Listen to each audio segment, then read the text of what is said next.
You're standing in a climate-controlled vault beneath the University of Pennsylvania Museum of Archaeology and Anthropology. The air tastes like preservation chemicals and ancient clay. Before you, resting on archival foam, lies a fragment no larger than your palm. Catalogue number CBS 1673. Baked clay. Impressed with wedge-shaped marks so small, they require magnification to read properly. The tablet dates to approximately 1800 BC, part of what scholars call the Old Babylonian period, but the text it preserves is far older, copied from Sumerian originals that predate it by perhaps 1,000 years.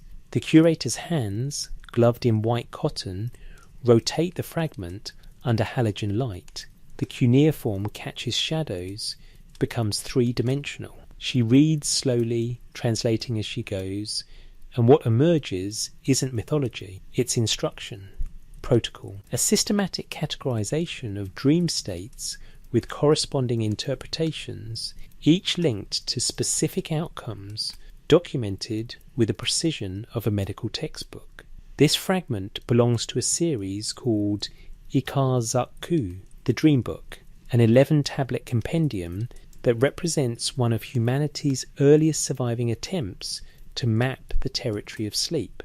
But here's what makes your skin prickle in that temperature-controlled darkness. The text doesn't present dream interpretation as guesswork or shamanic intuition. It describes dreams as structured communication channels, organized by source, classified by content, decoded through systematic methodology, and it attributes this knowledge, this entire framework for understanding human consciousness during sleep, to the Anunnaki, those entities the Sumerians described not as myths or metaphors, but as the ones who came before, the ones who established the rules, the ones who taught humanity how the mind actually works.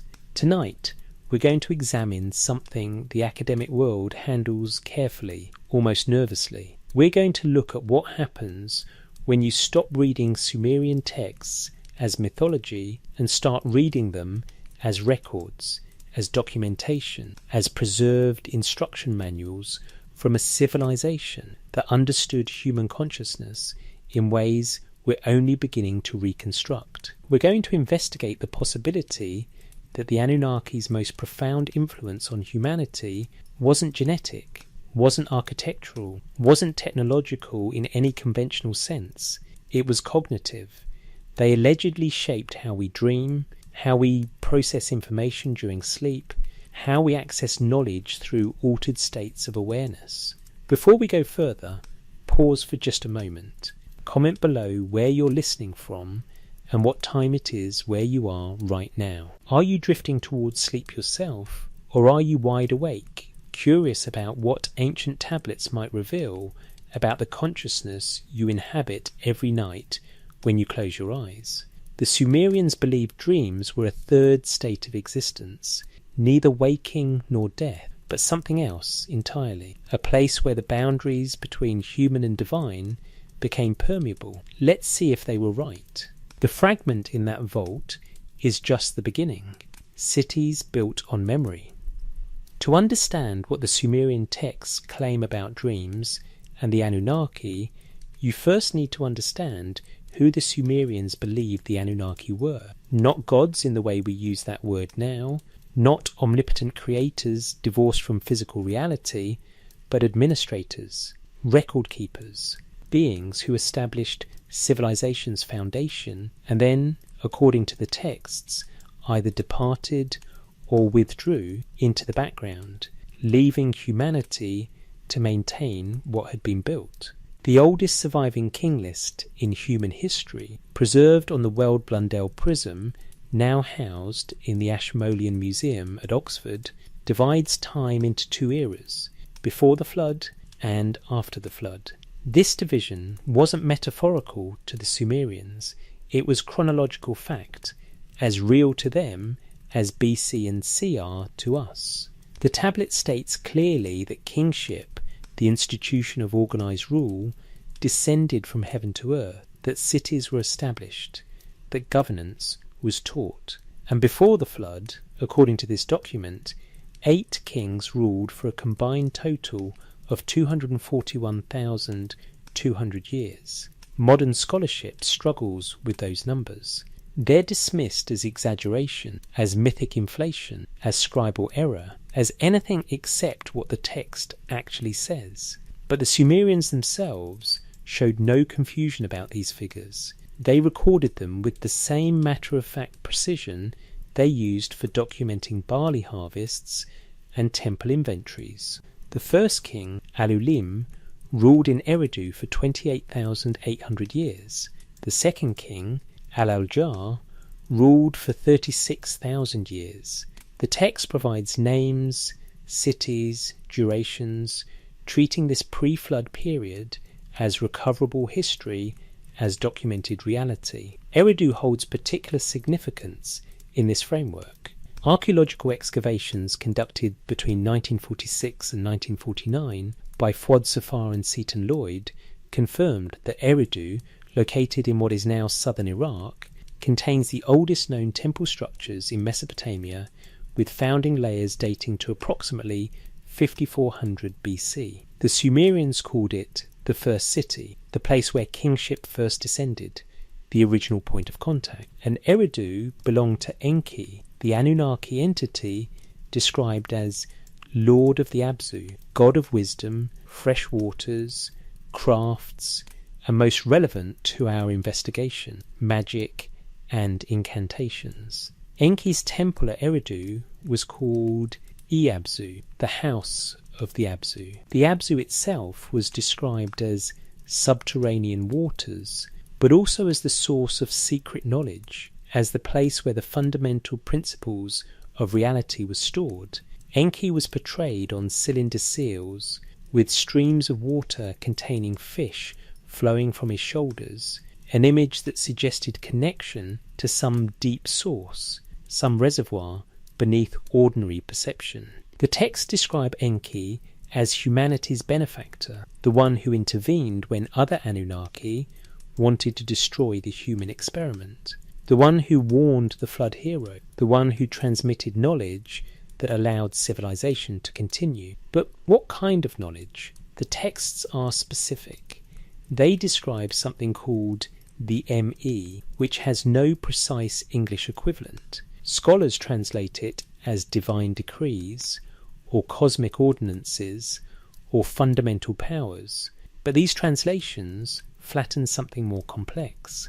The ME weren't abstract principles. They were transmissible, they could be stolen, they could be given away while drunk, as happened in the myth where Inanna, goddess of Uruk, travelled to Enki's temple at Eridu, got him intoxicated, and convinced him to hand over the ME that governed civilization. The texts list what Inanna took: not weapons, not treasure, but capabilities.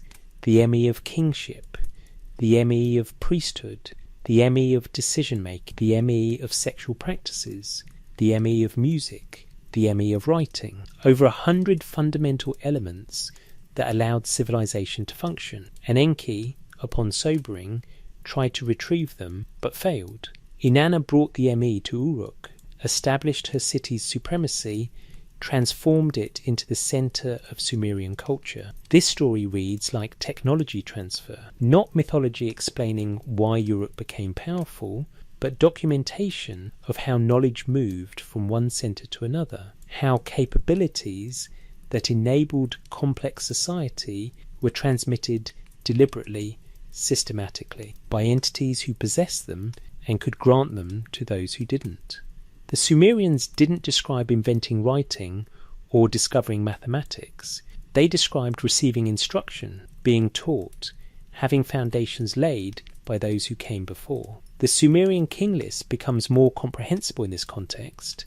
Those extraordinary pre-flood lifespans might represent something other than individual longevity. They might document the duration of a particular phase, the length of time the Anunnaki maintained direct oversight, the period when knowledge transmission was active and systematic. Then the flood came. The texts describe this as a deliberate reset, a decision made by the Anunnaki Council to wipe away what humanity had become. But Enki intervened, warned a single human, Ziusudra in the Sumerian version, Atrahasis in the Akkadian, Utnapishtim in the later Babylonian epic of Gilgamesh. How did Enki deliver this warning? Through a reed wall. The Atrahasis epic, preserved on tablets including British Museum 78943, describes Enki speaking to the wall of the house where the flood heroes slept. Enki didn't appear directly. He transmitted information through indirect means, through a medium that allowed the message to reach the human's consciousness without direct confrontation. This detail is peculiar enough that it demands attention. Why would a god need to use such an indirect method? Unless the texts are describing something more like a communication protocol, a way of delivering information that bypassed normal waking awareness.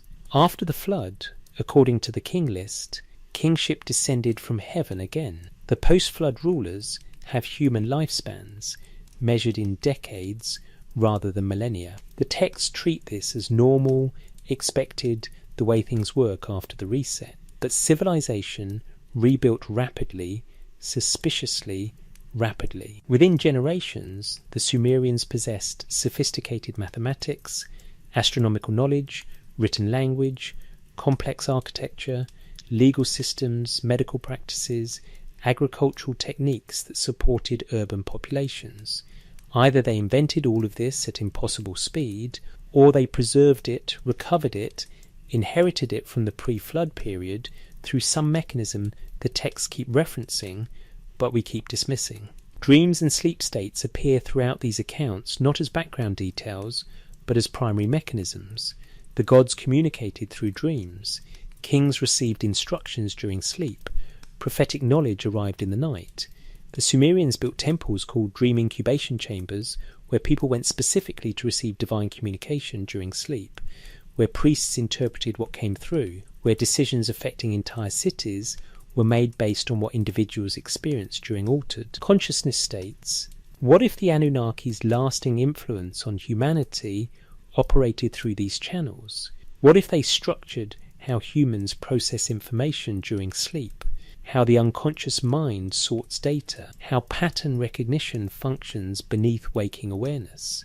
The texts claim this repeatedly. They describe dreams not as random neural firing, but as a state where boundaries become permeable, where knowledge from outside ordinary perception can enter, where the architecture of consciousness itself becomes accessible. The Sumerians didn't discover dreams. They documented protocols for using them, and they attributed those protocols to beings who walked the earth before civilization began, who established the rules, who taught humanity how consciousness works, and then stepped back, leaving humans to maintain the system they'd installed.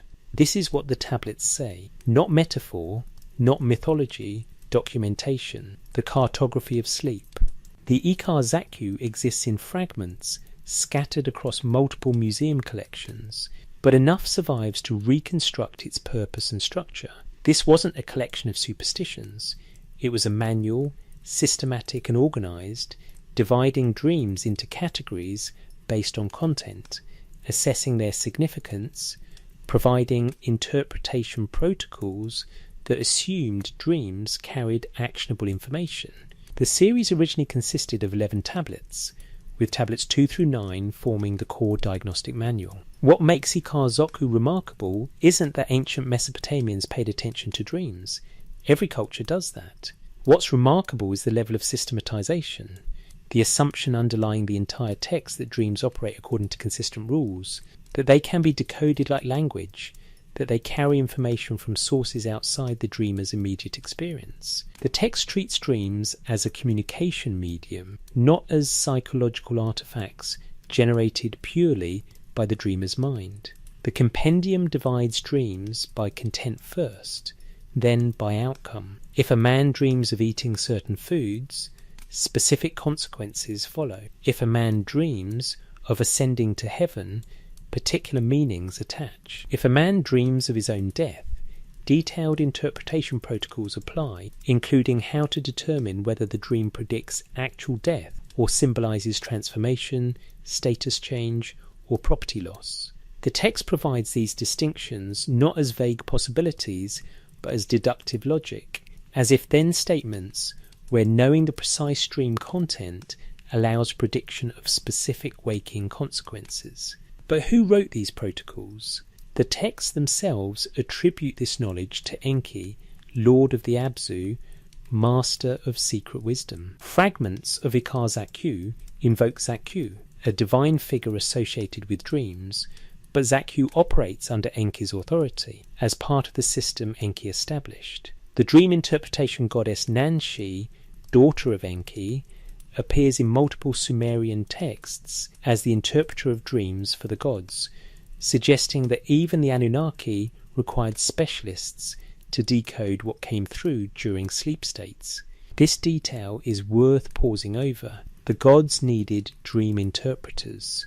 The texts describe Nanshi as the one who explains to the Anunnaki what their own dreams mean, who mediates between the content of the dream and its significance, who performs translation work even for entities presumably more conscious and aware than humans.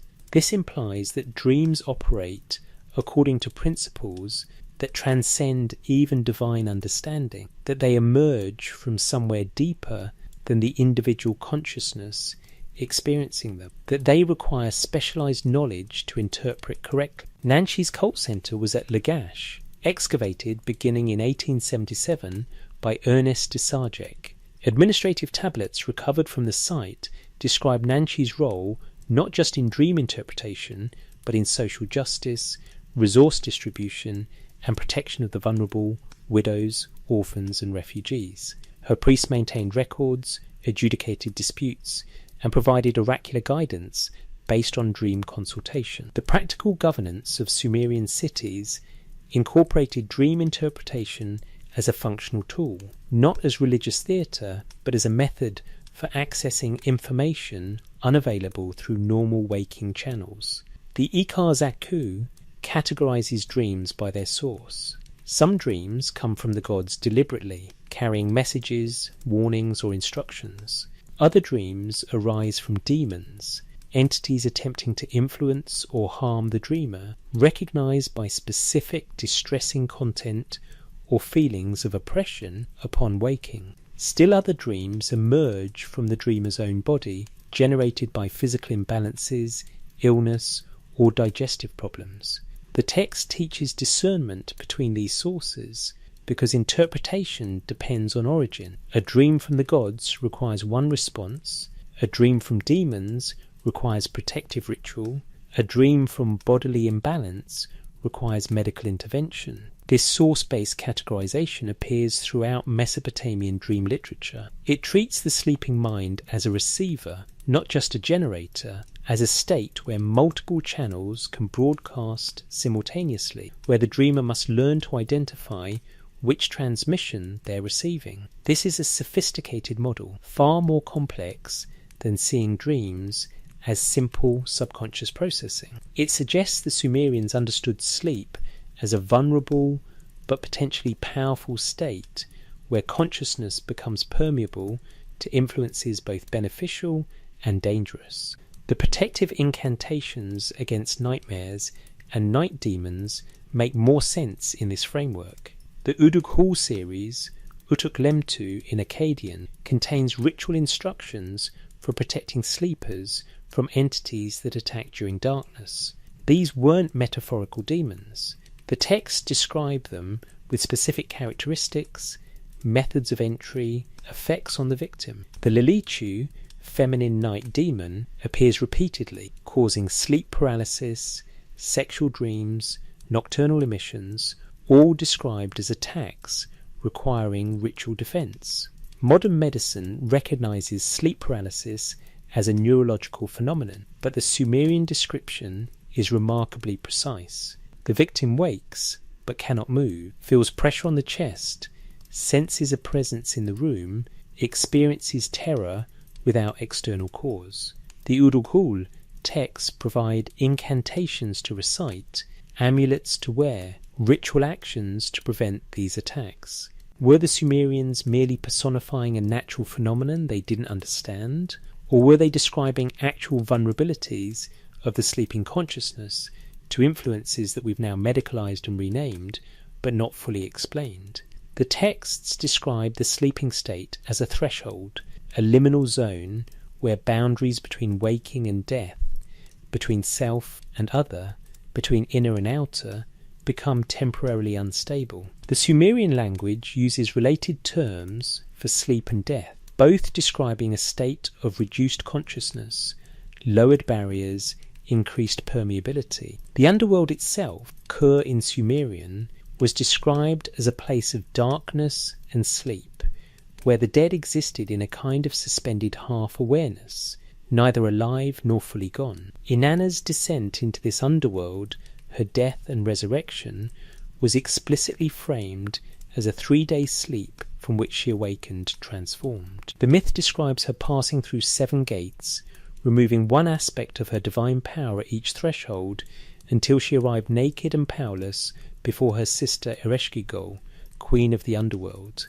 Ereshkigal killed Inanna, hung her corpse on a hook, and left her to rot. For 3 days, Inanna remained dead, which the texts treat as equivalent to deep sleep, a state from which she could potentially return, but during which she was genuinely gone from the upper world. Her resurrection required intervention from Enki, who created 2 genderless beings from dirt beneath his fingernails and sent them to the underworld with specific instructions.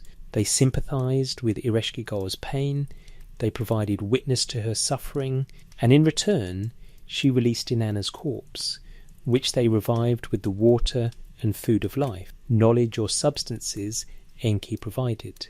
Inanna returned to the upper world, but couldn't leave without providing a substitute, someone to take her place in the death sleep of the underworld. She chose Dumuzi, her shepherd lover, who hadn't mourned her absence, who sat on her throne instead of lamenting. Half the year Dumuzi would spend in the underworld, half the year his sister Geshtinanna would substitute for him. This seasonal exchange explained the vegetation cycle, summer heat as death, winter rains as return. But underneath the agricultural metaphor, the story describes consciousness transitions, death and sleep as navigable states, the underworld as a real location within some topology of awareness.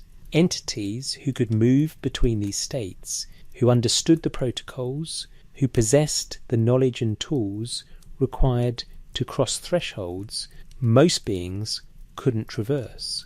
Inanna descended deliberately with knowledge of what she was attempting. The texts call it a journey, not an accident, not a punishment, but an intentional exploration of the death-sleep realm. What does it mean that Sumerian gods needed to understand sleep and death as navigable territories?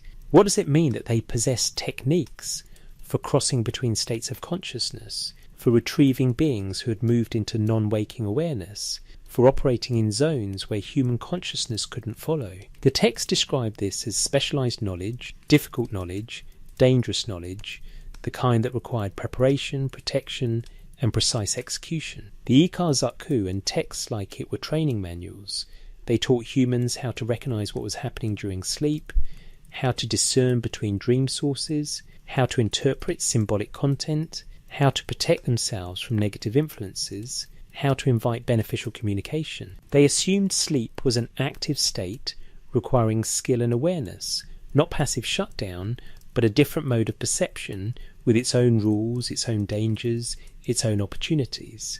And they attributed this entire framework to the Anunnaki, specifically to Enki, who gave humans the tools to navigate consciousness, because he alone among the Anunnaki consistently chose to preserve and empower humanity rather than limit or destroy it. The texts present him as the teacher, the revealer, the one who transmitted knowledge that other Anunnaki wanted to keep restricted. His gift to humanity wasn't just physical survival, it was cognitive capability, the instruction manual for operating the consciousness humans possessed, including how to use sleep not as downtime but as access.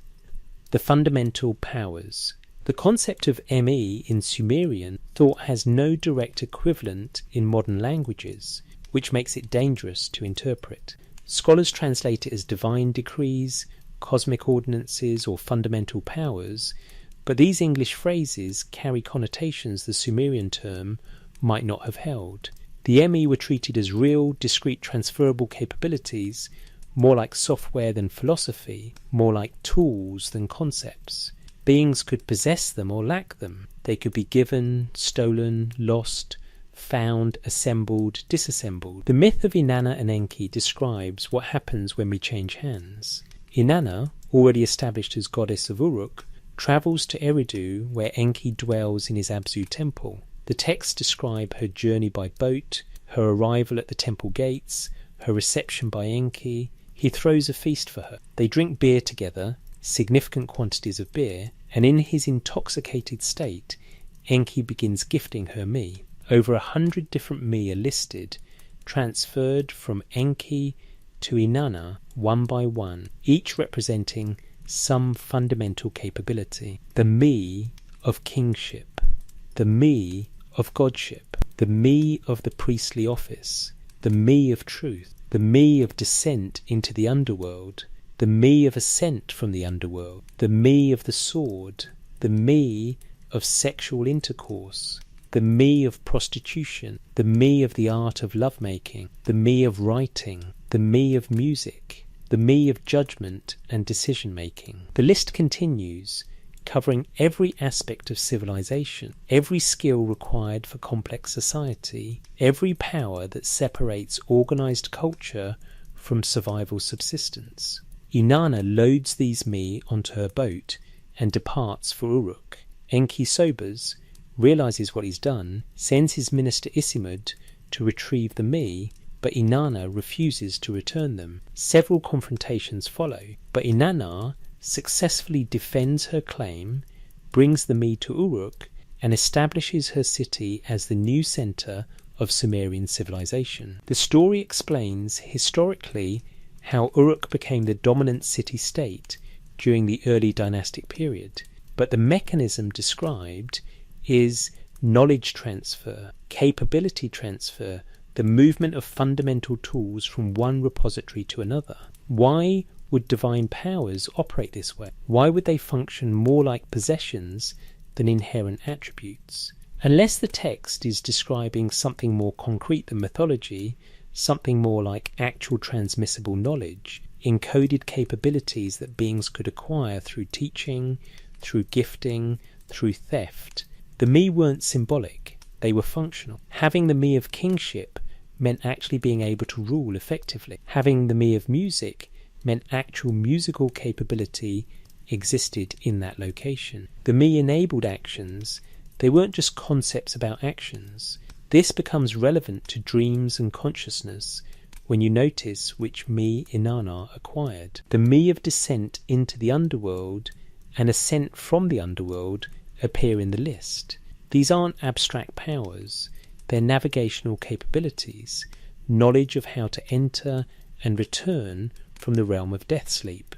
Inanna later used exactly these me when she made her famous descent, when she navigated the underworld's 7 gates, when she died and resurrected. She possessed the me that enabled that journey because Enki, perhaps deliberately, perhaps drunkenly, gave them to her during that feast to Eridu. What if the me represented structured knowledge about consciousness itself? What if they were teaching protocols, instruction sets, techniques for operating human awareness in ways that wouldn't naturally occur? The texts say kingship descended from heaven. They say writing was taught by the gods. They say every aspect of civilization came from outside, was transmitted deliberately, was gifted or stolen, but not independently discovered. This narrative appears across Sumerian literature. Humanity received instruction. Before that instruction, humans existed, but not as civilized beings. The me transformed humans into something different, something capable of organizing society, maintaining culture, operating in the world with agency and power. Some me directly involve altered consciousness, the me of incantations, which the texts treat as real power. not superstition. The me of divination, accessing information about future events. The me of dream interpretation, understanding what comes through during sleep. These me weren't naturally human. They were acquired from the Anunnaki, transmitted through teaching, through ritual, through the establishment of priesthoods, trained in these specific capabilities.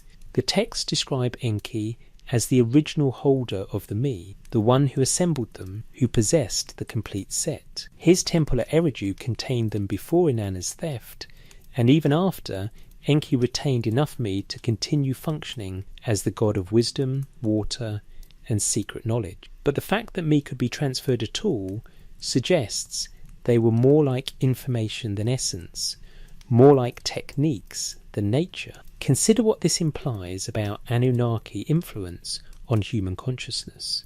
If the me were real, if they represented actual transmissible capabilities, then the fundamental powers that enable human civilization, including consciousness capabilities like dream interpretation and divination, came from outside.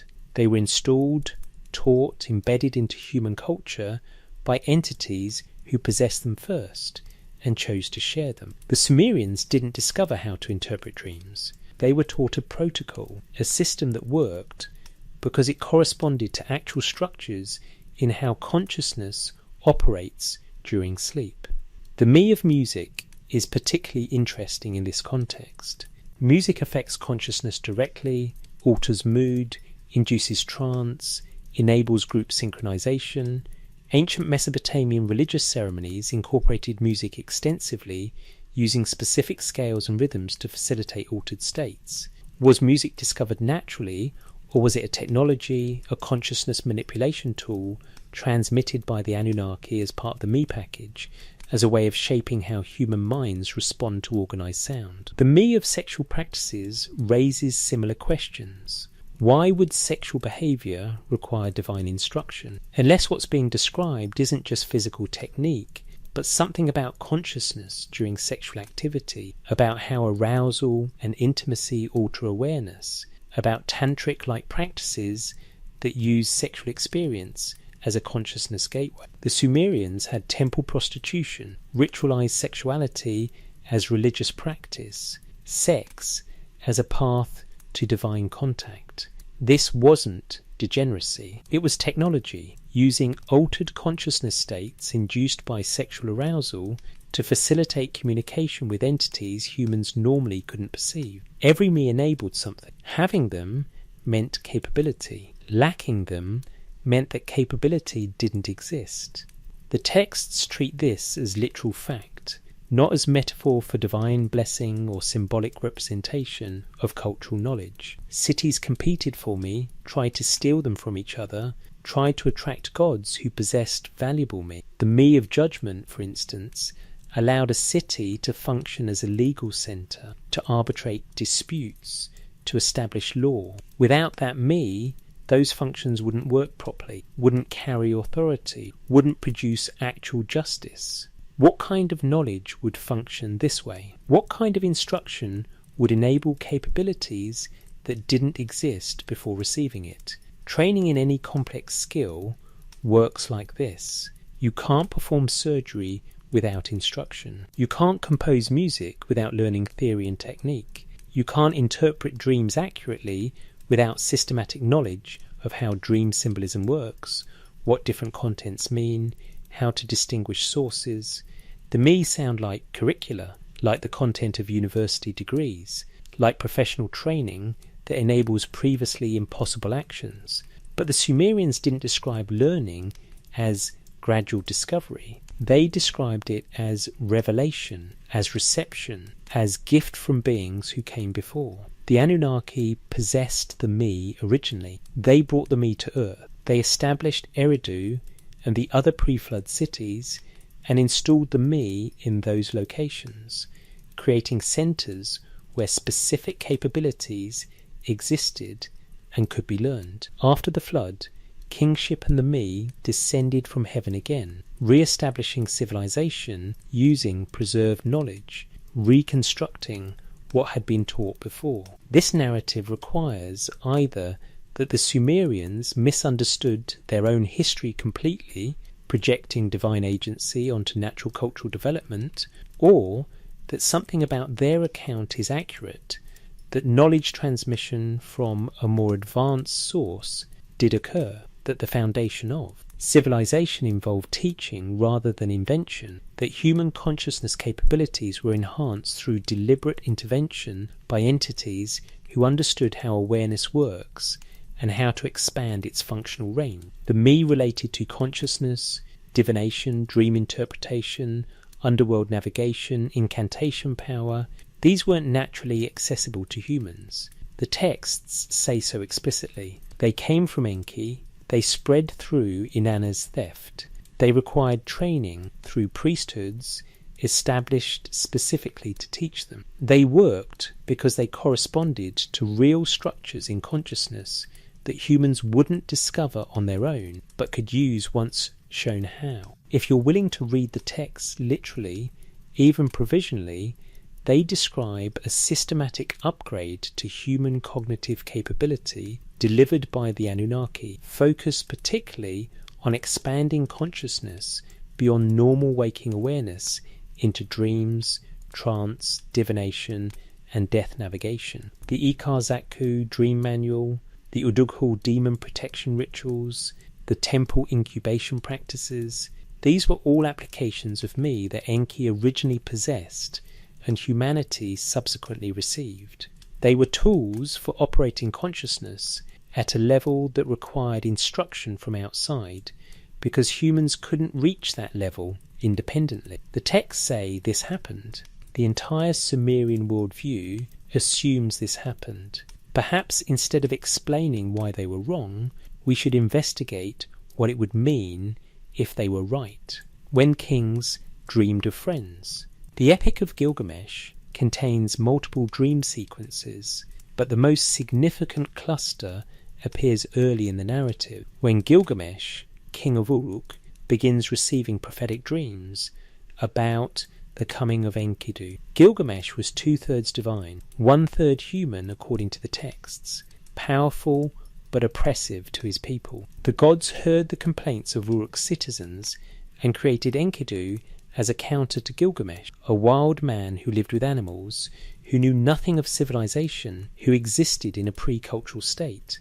Before Enkidu arrived in Uruk, Gilgamesh dreamed of him. Multiple dreams, each presenting Enkidu in symbolic form, each requiring interpretation by Gilgamesh's mother Ninsun, a goddess known for wisdom and dream knowledge. The tablets describe these dreams in detail, and the precision is notable. These aren't vague premonitions. They're structured symbolic communications that contain specific encoded information about coming events. In the first dream, something fell from heaven into the streets of Uruk. The people gathered around it.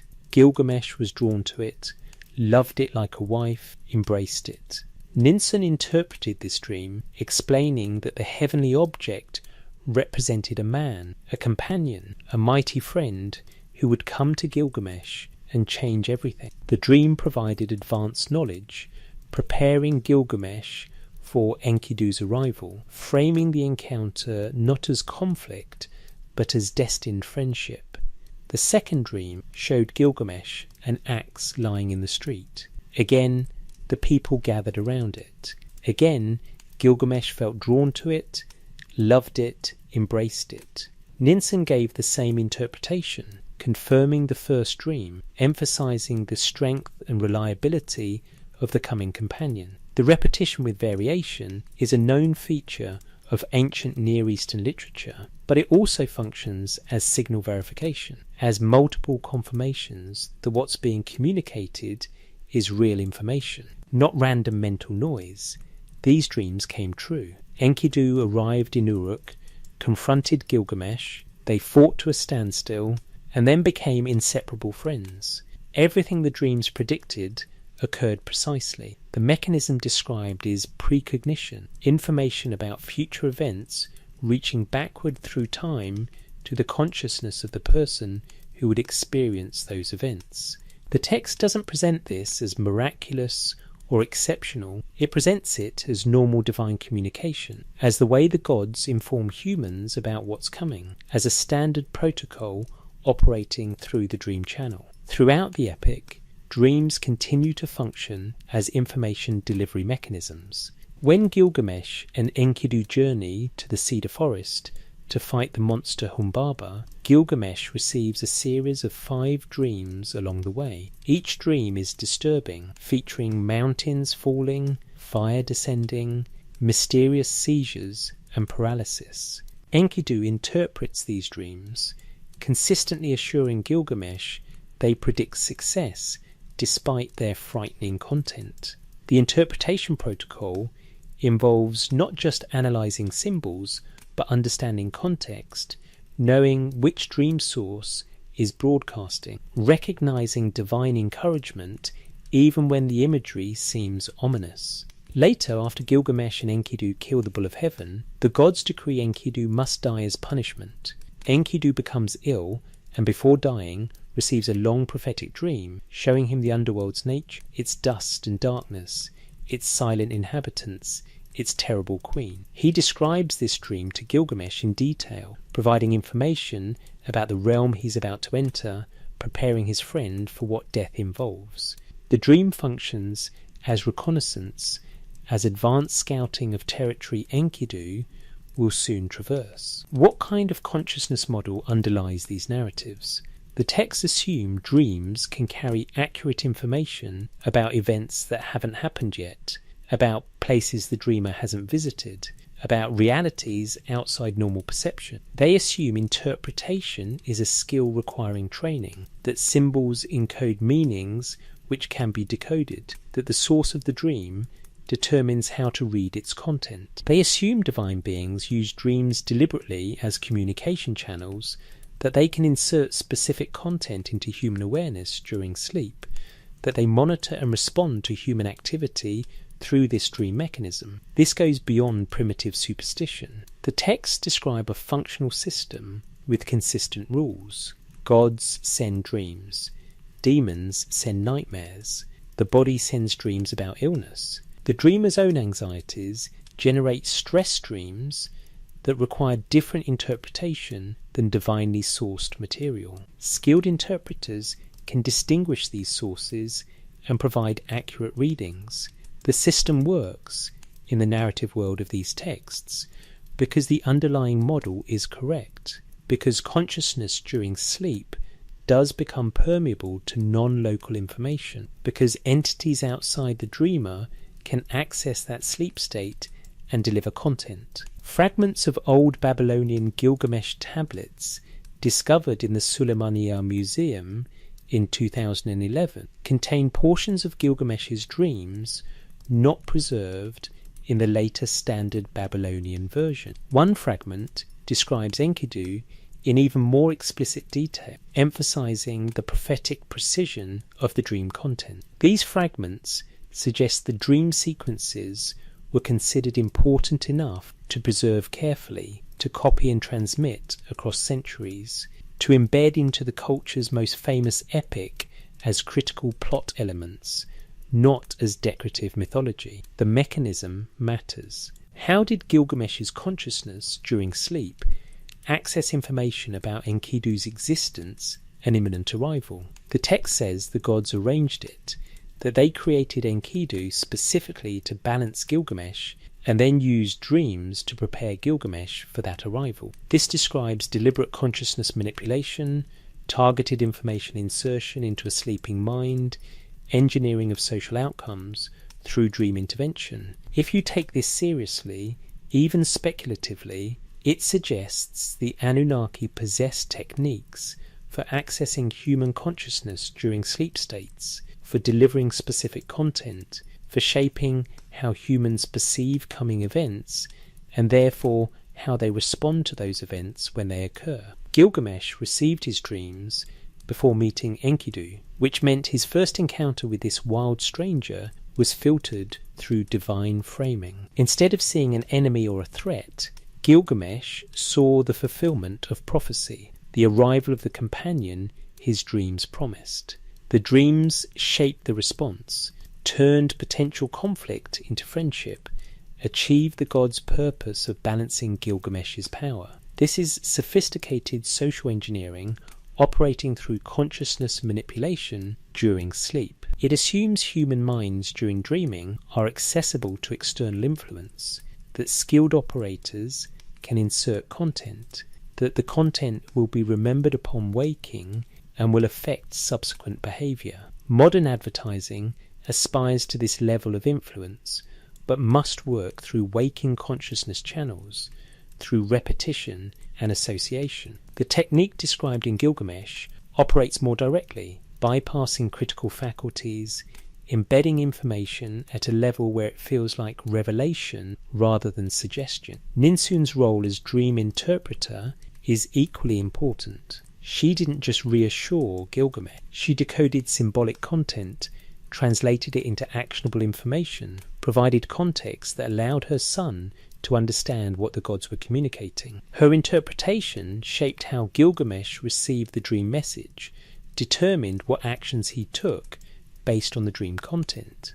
The interpreter has power here, power to determine meaning, to guide response, to mediate between divine message and human action. The Gilgamesh dreams establish a pattern that appears throughout Mesopotamian literature. Dreams carry real information. That information requires skilled interpretation. The source of the dream determines its significance. Gods use dreams deliberately to communicate, guide, and influence human behaviour. This isn't mythology in the sense of made-up stories explaining natural phenomena. This is documentation of an allegedly functional system for consciousness communication, a system the texts say was established by the Anunnaki, taught to humans through goddess figures like Ninsun and Nanshi, maintained through priesthoods trained specifically in dream interpretation protocols. Every Sumerian temple had dream interpreters on staff. Kings consulted them before making major decisions. Military campaigns were planned or delayed based on dream content. Marriages were arranged according to dream omens. Legal disputes referenced dreams as evidence. The entire civilization operated on the assumption that sleep consciousness provided access to information unavailable through waking channels, that this access required protection from malevolent interference, that it required skilled interpretation, and that it worked because the underlying model was accurate. What if they were right? The reed wall warning. The flood story appears in multiple Mesopotamian sources, but the mechanism of warning is consistent and peculiar. The story preserved in the Atrahasis epic, tablets of which reside in the British Museum and the Metropolitan Museum of Art, describes how the Anunnaki decided to destroy humanity. The noise of human populations disturbed Enlil's sleep, an interesting detail that frames the destruction as a consequence of human consciousness itself becoming too loud, too chaotic, too disturbing to divine rest. The solution was a flood, complete annihilation, wiping the earth clean. But Enki opposed this decision. He didn't rebel openly against the council's decree, but he found a workaround, a technicality. He couldn't warn a human directly without violating the agreement the gods had made, so he spoke to a reed wall instead. The Atrahasis text describes this precisely. Enki went to the reed house, where Atrahasis, the flood hero, slept. Enki spoke to the wall, ostensibly addressing the physical structure, but speaking loud enough that Atrahasis, on the other side of the wall, heard everything. This is strange enough to warrant careful attention. Why would Enki need such an indirect method? Why not simply appear to Atrahasis and deliver the warning directly? The text implies there were rules, constraints, protocols that prevented direct divine communication, but allowed indirect methods, technicalities that could be exploited. It suggests the Anunnaki operated under some kind of governing structure, some agreement about how they could and couldn't interact with humanity, and that Enki specialized in finding loopholes in those agreements. The method of communication is also significant. Enki delivered the warning while Atrahasis slept, or at least while he was in his house, in a private space, not in public view. The information came through indirectly through a wall, through a medium that required Atrahasis to overhear rather than receive direct instruction. This sounds less like mythology and more like tradecraft, like intelligence communication methods designed to maintain deniability, like protocols for transmitting information to assets without compromising the source. What Enki communicated was specific, detailed, technical. Build a boat, make it square, use pitch for waterproofing, bring seeds, bring animals. The flood is coming on a specific date. The duration will be 7 days and 7 nights. Save yourself, save the knowledge of civilization, preserve the foundation so humanity can rebuild. The instructions were precise enough that Atrahasis successfully built the boat, loaded it appropriately, survived the flood, and re-established civilization afterward. This technical precision appears throughout flood narratives. In the Eridu Genesis, the warning comes similarly through Enki, through indirect means, to Ziusudra, the Sumerian flood hero. In the Epic of Gilgamesh Tablet C, the warning goes to Utnapishtim, who describes how he heard a divine voice through the reed wall of his house. How he understood this was his opportunity to survive. How he followed the instructions exactly and lived while everything else perished. The mechanism described isn't divine proclamation visible to everyone. It's covert communication, specific targeting, information delivered to one individual through methods that avoided direct confrontation with the other Anunnaki who had decreed destruction. This suggests internal disagreement among the Anunnaki about humanity's fate, with Enki consistently positioned as humanity's benefactor, the one who intervenes to preserve human survival against the decisions of the broader council. After the flood, the Sumerian king list states that kingship descended from heaven again, that the fundamental structures of civilization were re-established. This required preserved knowledge. Atrahasis, Ziusudra, Utnapishtim, all the flood heroes didn't just save their own lives. They saved the seeds, the animals, the tools, and presumably the knowledge required to rebuild civilization. They were selected deliberately, warned specifically, instructed precisely, so that what humanity had learned before the flood wouldn't be lost.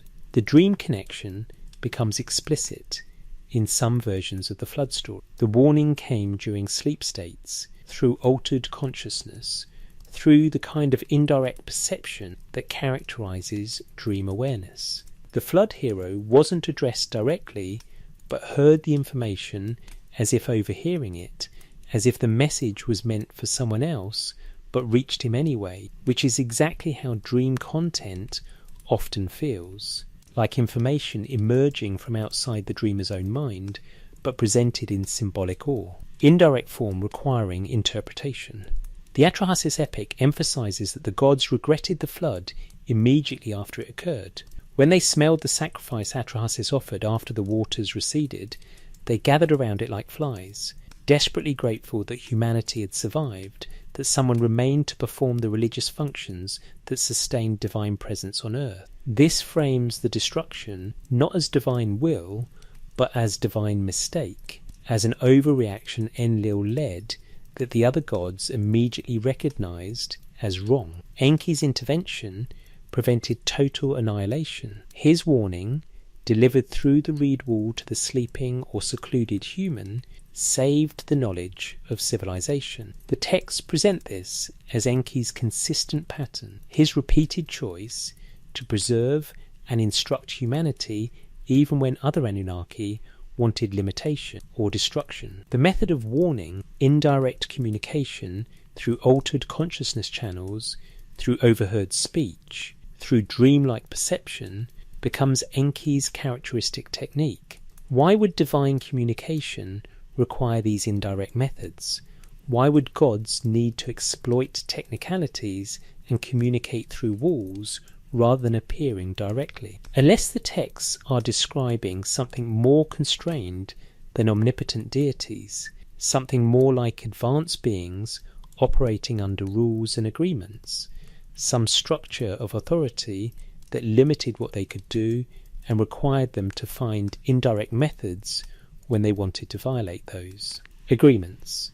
The flood represents a reset, a deliberate erasure of what humanity had become, followed by a carefully managed restart using preserved knowledge. The warning mechanism, operating through sleep consciousness or private indirect contact, ensured that the restart included the specific individual capable of preserving what needed to be saved. This isn't mythology explaining why floods happen. This is documentation of information control, of knowledge preservation through catastrophe, of consciousness manipulation to achieve specific outcomes to save certain humans while allowing others to perish, to restart civilization with a selected foundation. The texts say that after the flood, human lifespans decreased dramatically. The pre-flood kings ruled for tens of thousands of years. The post-flood kings ruled for decades. Something changed about human experience after this reset.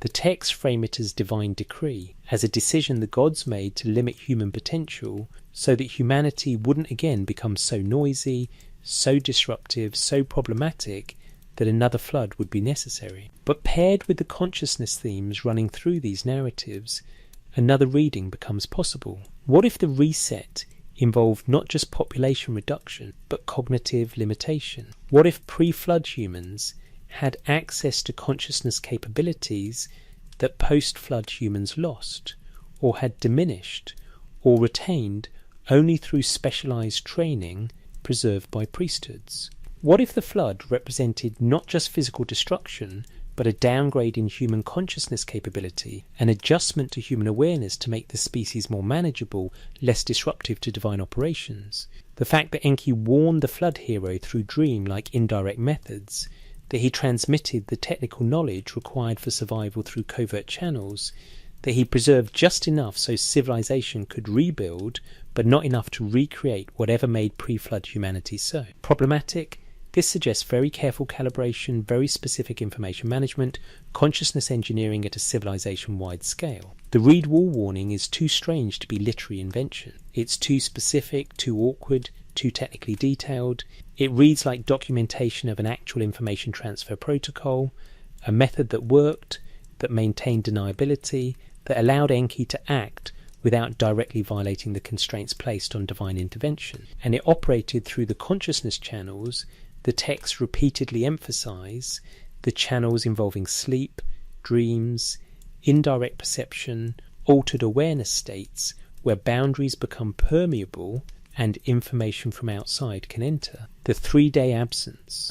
Inanna's descent into the underworld represents one of the most psychologically complex narratives in Sumerian literature. Unlike hero quests where the protagonist enters the underworld accidentally or under duress, Inanna chose to descend. The text opens with her decision, her preparation, her instruction to her minister Ninshuba about what to do if she doesn't return. This was deliberate exploration, intentional entry into the realm of death sleep, a journey undertaken with knowledge that it was dangerous and might be irreversible. The underworld in Mesopotamian thought wasn't hell. It was the place of the dead, Kur in Sumerian, Irkalla in Akkadian, a dark realm beneath the earth where human souls went after death to exist in a kind of diminished, suspended state.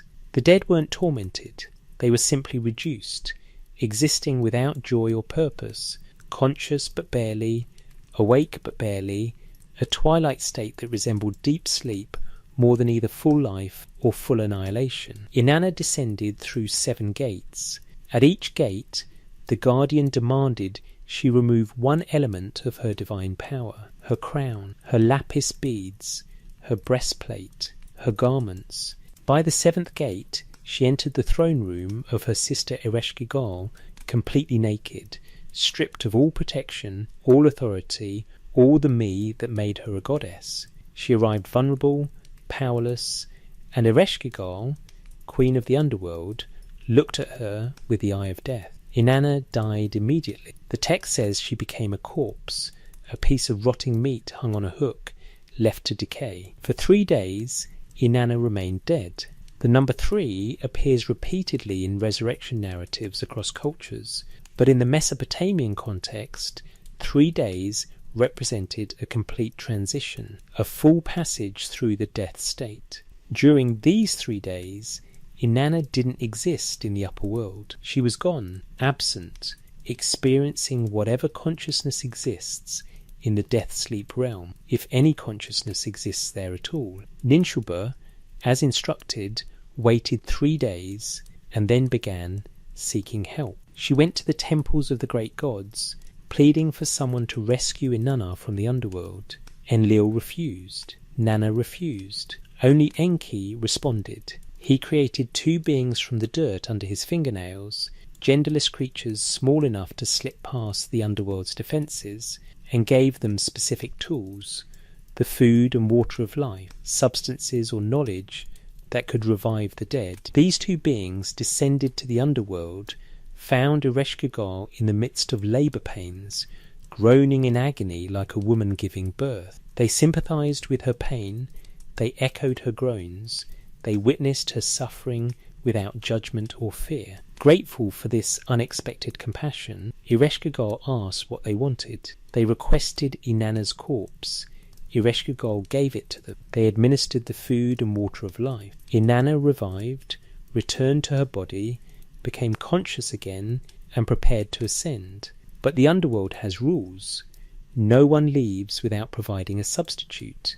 Demons accompanied Inanna back to the upper world to ensure she sent someone in her place. She found Dumuzi, her lover, sitting on her throne, dressed in fine garments, showing no sign of mourning her absence. Enraged, she chose him as her substitute. The demons seized Dumuzi, and despite his desperate flight, they dragged him to the underworld. Eventually, a compromise was reached. Dumuzi would spend half the year in the underworld, his sister Geshtanana the other half, creating the seasonal cycle that explains summer heat and winter rains. On one level, this myth explains agricultural seasons through divine narrative, but the psychological depth suggests something more complex. Inanna's journey maps a consciousness transition, a deliberate exploration of death sleep, a willingness to temporarily cease existing in normal awareness in order to experience what lies beyond that boundary. She returned transformed, having integrated the underworld's darkness into her upper world light, having experienced mortality directly despite being divine. The stripping at the 7 gates describes ego dissolution, the removal of identity layers, the shedding of protective structures until nothing remains but bare consciousness. The death on the hook represents complete surrender, absolute vulnerability, the endpoint of reduction. The 3-day wait represents the duration required for full transformation, for whatever process occurs in that death-sleep state to complete itself. The resurrection through external intervention represents the necessity of help from outside, the need for someone who possesses the knowledge and tools of revival, who can reach into the death-sleep state and pull consciousness back out. What kind of knowledge did Enki's 2 creatures possess?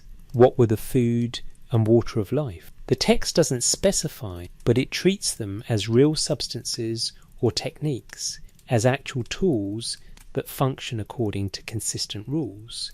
You can't revive the dead without these specific elements, but with them, revival becomes possible. This sounds less like mythology and more like description of a resuscitation protocol, a procedure that works when executed correctly by those who know how. The Sumerian language uses related words for sleep and death, both describing states of reduced consciousness, both involving a kind of absence from normal awareness. To sleep deeply is to temporarily die. To die is to enter permanent sleep. The boundary between these states is more permeable than modern medicine usually acknowledges. People wake from comas after months or years, consciousness returning from places we can't map, from durations we can't explain. The Sumerians seem to have understood this permeability, this zone where sleep shades into death, and death might, under specific conditions, reverse into life. Inanna's descent suggests the Anunnaki could navigate these states, could move between waking consciousness, sleep consciousness, and death consciousness with deliberate intent. Inanna chose to descend. She prepared for the journey. She established protocols for rescue if she couldn't return on her own. She undertook this exploration knowing it was dangerous, but believing it was valuable, that whatever lay in the underworld was worth experiencing even at the risk of permanent absence. Why would a goddess need to explore death? What knowledge exists in the death-sleep realm that would be valuable enough to justify the risk? The text doesn't answer explicitly, but Inanna returned changed, returned with the authority to choose who would substitute for her, returned with integrated knowledge of both light and dark, both life and death, both waking and sleep. She became a more complete being through the descent, achieved a wholeness that required experiencing what she feared most. This narrative structure appears across cultures, the hero's journey into darkness and return, but the Sumerian version is explicit about mechanisms, the 7 gates, the removal of protections, the death on the hook, the 3 days, the outside intervention, the necessary substitute. These aren't vague metaphors, they're specific details describing a process, a technique, a way of moving through consciousness, states that most beings can't navigate safely. The texts claim the Anunnaki could teach this navigation to select humans. The dream incubation temples, the mystery religions, the underworld descent narratives featuring human initiates, these all suggest that what Inanna experienced as goddess could be approximated by humans with proper training, proper protection, proper guidance. The consciousness techniques weren't just divine privilege, they were teachable skills, dangerous skills, skills requiring priesthood-level training, but possible for humans to learn. What would it mean to deliberately enter death consciousness and return? What would that experience teach about the nature of awareness, about what persists when normal identity dissolves, about what lies beneath personality and memory? The text suggests this was the deepest secret, the most profound knowledge the Anunnaki possessed, the understanding of consciousness continuity through state transitions that appear to end awareness entirely. Inanna's 3 days in the underworld parallel later resurrection narratives, but the Mesopotamian version predates those narratives by millennia. This was the original template, the story that established that death could be temporary, that consciousness could pause and resume, that beings who understood the protocols could retrieve the dead from the death-sleep realm if intervention occurred within a specific time window. The 3 days might represent a practical limit, a duration beyond which consciousness dissipates too completely to recover, a technical constraint rather than symbolic number. The substitute requirement is equally interesting. The underworld's balance must be maintained. For every consciousness that leaves, another must enter. This suggests a kind of conservation law, a structural requirement of reality that even the gods couldn't violate, a rule governing consciousness itself rather than arbitrary divine decree. The realm of death-sleep must contain a certain number of consciousnesses, must maintain its population, must be paid for every release. This frames consciousness as something that can be traded, exchanged, substituted, managed according to quantitative rules. Dumuzi took Inanna's place, not symbolically but literally, entering the same state she had experienced, undergoing the same dissolution she had survived. The texts treat consciousness as transferable between bodies, locations, states, as something more like energy than like identity, as obeying physical laws governing its distribution and transformation. If the Anunnaki understood consciousness this way, if they could navigate its states, if they could move between waking, sleeping and death with deliberate intent, and if they taught these techniques to select humans, then their influence on humanity operated at the deepest possible level, at the level of what consciousness is and how it functions, at the level where the boundaries between life and death become permeable and navigable rather than absolute and final. The shepherd's warning dream. Dumuzi appears throughout Sumerian mythology as Inanna's lover, the shepherd king, the one who represented fertility, abundance, and the seasonal cycle of growth and decay. His death, required by Inanna's return from the underworld, involved a specific prophetic dream sequence that describes the moment when consciousness receives advanced knowledge of coming annihilation. The text, called Dumuzi's Dream, survives in multiple versions and preserves a remarkable psychological portrait of someone receiving accurate information about their own death through symbolic dream imagery. Dumuzi fell asleep in the sheepfold, surrounded by his flocks, in a place that should have been safe. He began to dream. The dream showed him broken churns, scattered milk, fallen drinking cups, destroyed tools. His sheepfold stood empty. A predatory bird carried off a lamb. His best billy goat lay on the ground with its legs broken. The images cascaded, each depicting destruction, loss, violation of the pastoral peace that defined his existence. He woke terrified and called for his sister Geshtinanna, who possessed the gift of dream interpretation. She listened to his account and wept.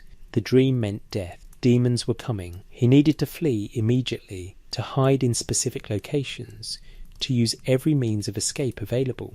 Her interpretation was direct, unambiguous, translating the symbolic content into actionable warning with clarity that left no room for misunderstanding. Dumuzi attempted to escape.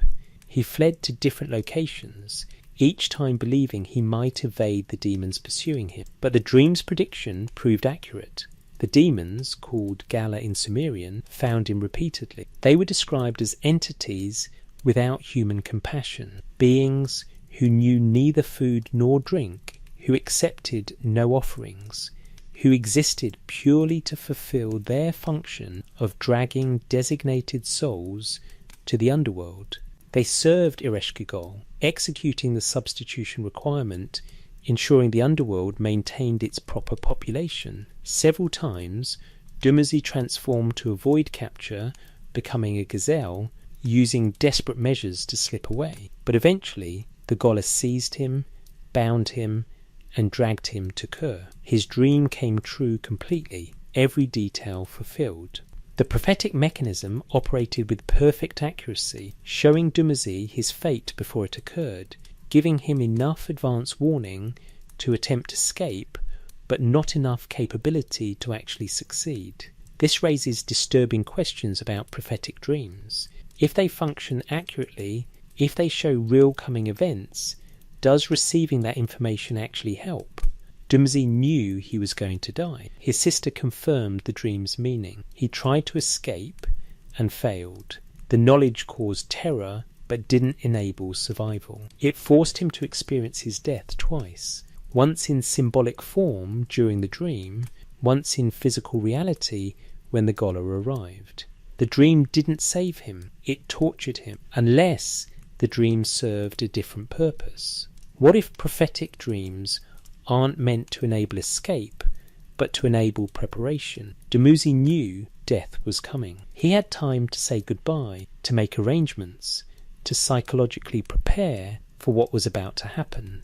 When the Gala finally took him, he understood what was occurring, why it was occurring, that his death fulfilled cosmic necessity rather than random cruelty. The dream gave meaning to what would otherwise be senseless annihilation. The Sumerian texts treat dreams of impending death as a specific category requiring specialized interpretation. The Akar includes extensive protocols for death dreams, distinguishing between dreams that predict actual physical death and dreams that symbolize transformation, status change, or property loss. The distinction matters because response differs. An actual death dream requires ritual protection, offerings to gods, attempts to appease whatever force is driving the outcome. A symbolic death dream requires different action, preparation for change, rather than defense against ending. Dumuzi's dream fell into the first category, actual coming death, and Geshtinanna's interpretation was correct. But the text also shows limits to prophetic knowledge. Dumuzi received warning, but not solution. He saw what was coming, but not how to prevent it. The dream channel delivered partial information, enough to know, but not enough to change. which suggests constraints on what can be transmitted through dream consciousness, limitations on how much interference with predetermined outcomes the system allows. This connects to broader patterns in Mesopotamian divination. The gods communicated coming events, but rarely provided methods to avoid them. Fate, called Mimtu in Akkadian, existed as a fixed reality determined at birth, written on tablets by the goddess Nisaba, unchangeable through human action. Divination revealed fate but didn't alter it. Dreams showed what was coming but didn't usually offer escape routes. The knowledge served to prepare consciousness for what was about to occur, not to enable different outcomes, except when it did. The flood warning given to Atrahasis represented intervention against determined fate, a deliberate choice by Enki to alter what the council had decided, to enable survival that shouldn't have happened according to the official decree. This suggests two levels of fate, one that applied to most humans and could be foreseen but not changed, and another that the Anunnaki could manipulate when they chose to intervene. Dumuzi's dream came from Inanna's decision, from the requirement that someone substitute for her in the underworld. The Gala demons enforced this requirement. No amount of prophetic warning would enable Dumuzi to avoid what Inanna's choice had made necessary. His dream served psychological rather than practical purposes, giving him advanced knowledge so his consciousness could prepare, so the transition wouldn't be complete shock, so something in him could understand and accept what was happening. The vegetation cycle connection adds another layer. Dumuzi's death correlated with summer heat, with the season when plants withered and water became scarce. His resurrection, or his sister's substitution, correlated with winter rains, with the return of abundance.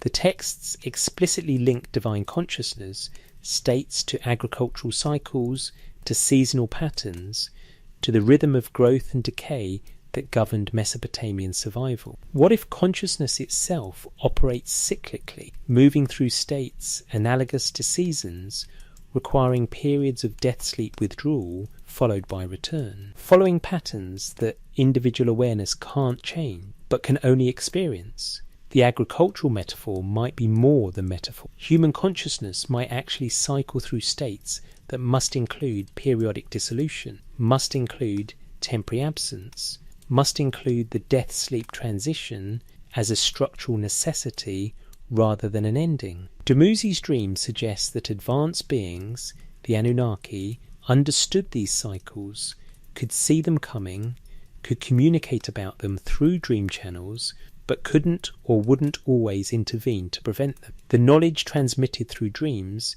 served to integrate consciousness with cosmic patterns rather than to escape those patterns, to make transitions bearable rather than to make them unnecessary. The Gala demons are particularly interesting in this framework.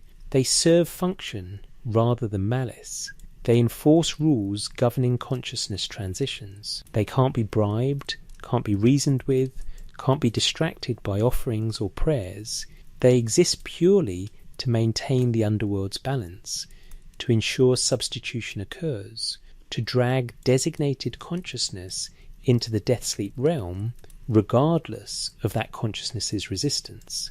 They're less like creatures and more like natural forces, like gravity or entropy, impersonal mechanisms enforcing structural requirements of reality. If the Anunnaki taught humans about these mechanisms, if dreams served as channels for transmitting knowledge about consciousness cycles and transitions, then prophetic death dreams would be tools for psychological preparation, ways of making the inevitable comprehensible, methods for helping consciousness accept what's coming, rather than fighting it in ways that only increase suffering. Dumuzi's terror upon waking suggests resistance, suggests the human impulse to fight fate, but the dream's accuracy suggests that fight was futile, that some things are determined at levels beyond human or even divine intervention. The texts present consciousness as something that moves through states according to rules, that experiences cycles requiring descent and return, that dies and resurrects according to cosmic patterns older than the gods themselves. The Anunnaki understood these patterns, could navigate them, could teach select humans to navigate them, but couldn't fundamentally change them. The most they could do was communicate what was coming, provide advance warning, enable preparation, give meaning to transitions that would otherwise be pure chaos. This is a strange and sophisticated view of consciousness, one that treats awareness as cyclical rather than linear, as something that must periodically dissolve in order to renew, as operating according to structural laws that even gods obey. If Sumerian dream interpretation derived from Anunnaki teaching, then it represented training in accepting these patterns, in recognizing when dissolution was approaching, in preparing consciousness for transitions that waking awareness desperately wants to avoid, but sleeping awareness knows are necessary. The Watchers in Darkness. The Uduk-Hul incantation series, called Utuk Lemtu in Akkadian, translates roughly as evil demons, and represents one of the most extensive collections of protective ritual texts from ancient Mesopotamia. The series originally consisted of at least 15 tablets, though only portions survive in various museum collections, including the British Museum and the Louvre. These texts weren't mythology or entertainment. They were functional manuals, instruction protocols for defending human consciousness during its most vulnerable state, during sleep. The texts describe a specific threat model. During sleep, human consciousness becomes permeable. The boundaries that protect waking awareness weaken. Entities that can't access the human mind during full waking consciousness can enter during sleep, can influence dreams, can cause nightmares, can induce paralysis, can generate illness, can attack the sleeping person's vitality. The Uduk-Hul texts provide systematic defences against these attacks, ritual actions, incantations, amulets, protective protocols that assume the threat is real and the defence is necessary. The Uduk itself was an ambiguous class of entity, sometimes beneficial, sometimes harmful, but generally associated with liminal spaces, thresholds, transitions between states. The word became generic for demons as a category, but originally it described beings that existed at boundaries, that could move between realms humans couldn't normally access, that had powers and capacities ordinary consciousness couldn't perceive or resist. They weren't always malicious, but they were always dangerous, because they operated according to different rules, responded to different incentives, existed partially outside the structures that governed human experience.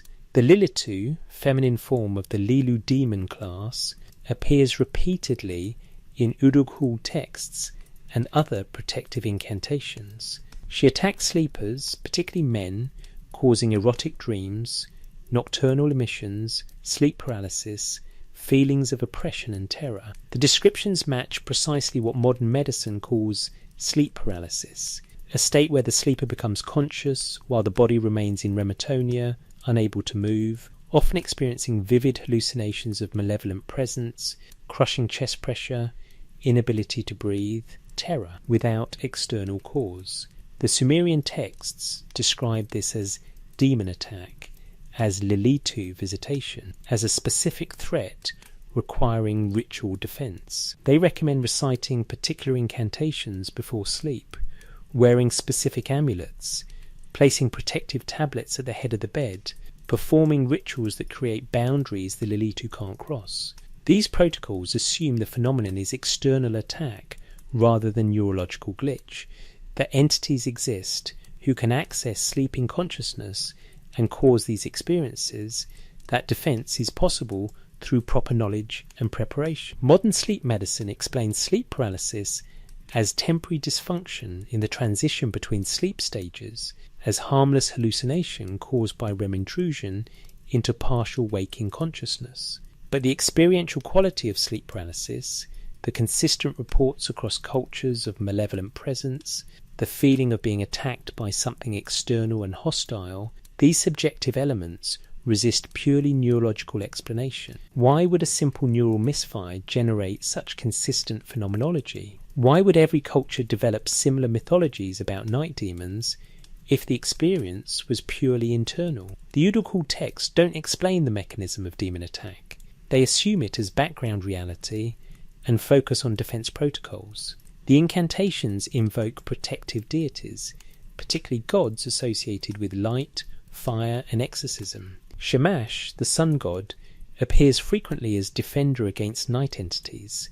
Marduk, described as having power over all demons, is invoked to drive out attacking entities. The incantations frame the sleeping human as battlefield, consciousness as territory being contested, with divine forces defending against demonic invasion. One tablet describes the protective ritual in detail. Before sleep, the person lights a censer, burns specific incense, recites the protective incantation 7 times, and places an inscribed clay tablet at the head of the bed. The tablet bears cuneiform text invoking protective gods and forbidding demons from approaching. The ritual creates a protected space, a boundary that demons can't cross, allowing the sleeper to pass through the vulnerable sleep state without attack. This raises fascinating questions about what the Sumerians understood sleep to be. They clearly didn't see it as simple unconsciousness, as shutdown of awareness. They saw it as transition into a different state, as consciousness moving into a realm where different entities existed, where different rules applied, where the protections that work during waking no longer functioned adequately. Sleep required specific defences because sleep consciousness became accessible to forces that couldn't reach waking consciousness. The texts distinguish between different types of demons based on their attack methods and target preferences. Some demons cause disease, entering the body during sleep and generating illness that manifested upon waking. Others cause nightmares, inserting disturbing content into dreams, manipulating dream imagery to generate fear and confusion. Still others attacked vitality directly, draining the sleeper's life force, leaving them exhausted and weak upon waking despite full night's sleep. Each type required different defensive protocols, different incantations, different ritual actions. This sophisticated categorization suggests systematic observation over long periods, careful documentation of sleep-related phenomena, organised knowledge about what attacks occurred, when they occurred, how to recognise them, how to defend against them. This wasn't superstition. It was applied psychology, or perhaps more accurately applied consciousness defence, developed through empirical observation, refined through testing, transmitted through priesthoods trained specifically in these protocols. The Sumerian texts attribute this knowledge to Enki, god of magic and secret wisdom. The protective incantations invoke Enki's authority, call on his power, request his intervention against attacking entities. The framework assumes Enki taught humans how to defend themselves during sleep, how to recognize demonic attack, how to perform rituals that actually work to maintain boundaries that demons can't cross. Without this teaching, humans would be helpless during sleep, vulnerable to whatever entities chose to attack, lacking the knowledge required for adequate defense. This fits the broader pattern of Enki as humanity's protector and instructor, the Anunnaki entity who consistently chose to empower rather than limit human capability, who gave humans the tools and knowledge required to navigate consciousness safely, including through its most vulnerable states. The Udal texts were part of this gift, part of the consciousness instruction manual that allowed humans to use sleep productively rather than experiencing it purely as danger. But the texts also reveal limitations. Not all attacks could be prevented. Even with proper ritual, demons sometimes broke through. The incantations acknowledge this possibility, providing protocols for exorcism if attack occurred despite defensive measures, methods for driving out entities that had already gained access, techniques for cleansing consciousness after demonic influence. The defensive knowledge wasn't absolute protection. It reduced risk, improved odds, gave humans agency in defending their own consciousness, but didn't eliminate danger entirely. This honest assessment of limitations increases the text's credibility. If these were purely superstitious fabrications, they would promise absolute protection, guaranteed results, perfect safety through ritual compliance. Instead, they acknowledge uncertainty, describe defense as probability improvement rather than certain prevention, treat the struggle between human consciousness and demonic attack as ongoing contest rather than solved problem. What were these demons? The texts don't explain their origin or nature. They're treated as existing independently, as part of the cosmic ecosystem, as entities that have always existed in the spaces between realms, at the thresholds where different states of consciousness overlap. Some texts suggest demons were created by gods, sometimes deliberately, sometimes accidentally, and then released into the world where they became permanent presence, permanent danger, permanent feature of reality that humans had to learn to navigate. If you take this seriously, even provisionally, it suggests consciousness during sleep becomes permeable to non-human intelligence, to entities that exist in whatever realm sleep consciousness temporarily enters, to influences that don't exist in waking reality but become real and powerful when awareness shifts into sleep state. It suggests the boundary between human mind and external reality weakens during sleep, becomes threshold rather than wall, becomes contested territory where proper knowledge and ritual make the difference between safe passage and successful attack. The Anunnaki, according to these texts, understood this topology of consciousness, knew how to navigate it safely, possessed the knowledge required to defend against entities that existed in those liminal spaces, and chose to teach that defensive knowledge to humans through specialized priesthoods, through ritual traditions, through incantations and protective protocols that actually worked when executed correctly. This was part of the larger knowledge transmission the Sumerians described, part of the instruction in consciousness operation that allowed humans to survive and function in a cosmos far more complex and dangerous than purely physical reality would suggest. Modern science dismisses this framework entirely, reduces sleep phenomena to neurology, explains away subjective experience as hallucination and misperception. But the subjective experience remains, consistent across cultures, resistant to dismissal, generating remarkably similar descriptions despite vastly different belief systems. The Sumerians took that experience seriously, documented it carefully, developed defensive protocols, and attributed the knowledge to beings who understood consciousness at levels humans couldn't reach independently. What if they were right? The waters below. Eridu holds unique significance in Sumerian mythology as the first city, the original point where civilization began, where kingship first descended from heaven to earth. Archaeological excavations between 1946 and 1949 confirmed the site's antiquity, revealing temple structures dating to approximately 5400 BCE, the oldest known temple complex in Mesopotamia. The Sumerians attributed Eridu's founding to Enki, the Anunnaki entity described as Lord of the Abzu, god of wisdom, magic, crafts, and secret knowledge. The Abzu itself is difficult to translate. Standard renderings call it subterranean waters, primordial ocean, or freshwater deep, but these phrases don't capture what the Sumerian texts describe. The Abzu was physical and metaphysical simultaneously, both a literal aquifer beneath the earth from which fresh water emerged, and a realm where divine knowledge resided, where the fundamental principles of reality were stored, where Enki dwelt in his palace, where humans could access through. Specific rituals and altered consciousness states. Enki's temple at Eridu was called E-Abzu, the House of the Abzu, and texts describe it as containing a physical connection to these subterranean waters. Archaeological excavation of the temple revealed a well at its centre, a deep shaft that reached down to the water table that allowed temple personnel to draw water directly from the Abzu during rituals. But the texts treat this well as more than water source.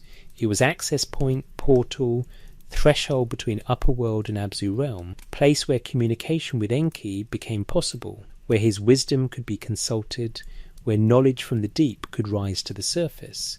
The image of Enki on cylinder seals consistently shows streams of water flowing from his shoulders, water containing fish, suggesting constant connection to this deep source, suggesting Enki didn't just rule the Abzu, but embodied it, channeled it, brought its contents into the upper world. This imagery predates Sumerian civilization, appears in Ubaid period artifacts dating to 5500 BC, suggesting the Enki-Abzu connection was ancient even to the Sumerians, preserved from earlier tradition, maintained across millennia as central to understanding how divine knowledge reached humanity. What was the Abzu really? The texts describe it as source, as origin point, as the place from which everything emerged.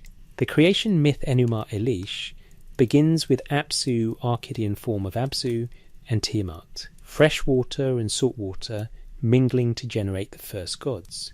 Apsu represented the masculine principle, fresh water, sweet water, generative potential. From Apsu came the younger gods, Anu and Enki, who eventually killed Apsu because his chaos threatened their ordered existence.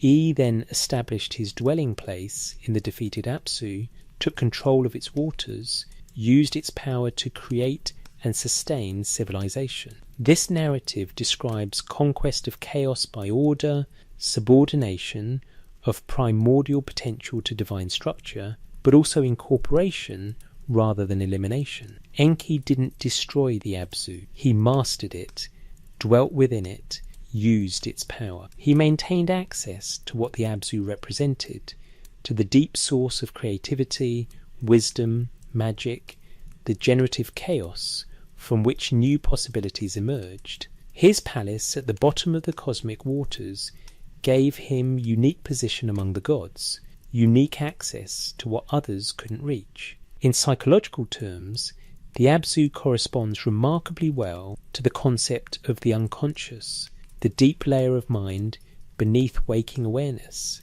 the source from which dreams emerge, where creativity originates, where memories are stored, where the patterns that structure consciousness reside. Below conscious access, Carl Jung described this realm as the collective unconscious, a shared layer of human psychology containing archetypal patterns that shape individual experience, that connect all humans through common symbolic structures, that function as origin point for conscious thought. The Sumerians didn't use this language, but their description of the Abzu as deep source, as origin of wisdom, as place where Enki dwelt, and from which he transmitted knowledge to humanity, maps precisely onto the unconscious, as psychology understands it. What if the Sumerian texts describe actual techniques for accessing the unconscious deliberately, for diving into the Abzu, for retrieving specific knowledge from the deep, for bringing unconscious content into conscious awareness in controlled systematic ways?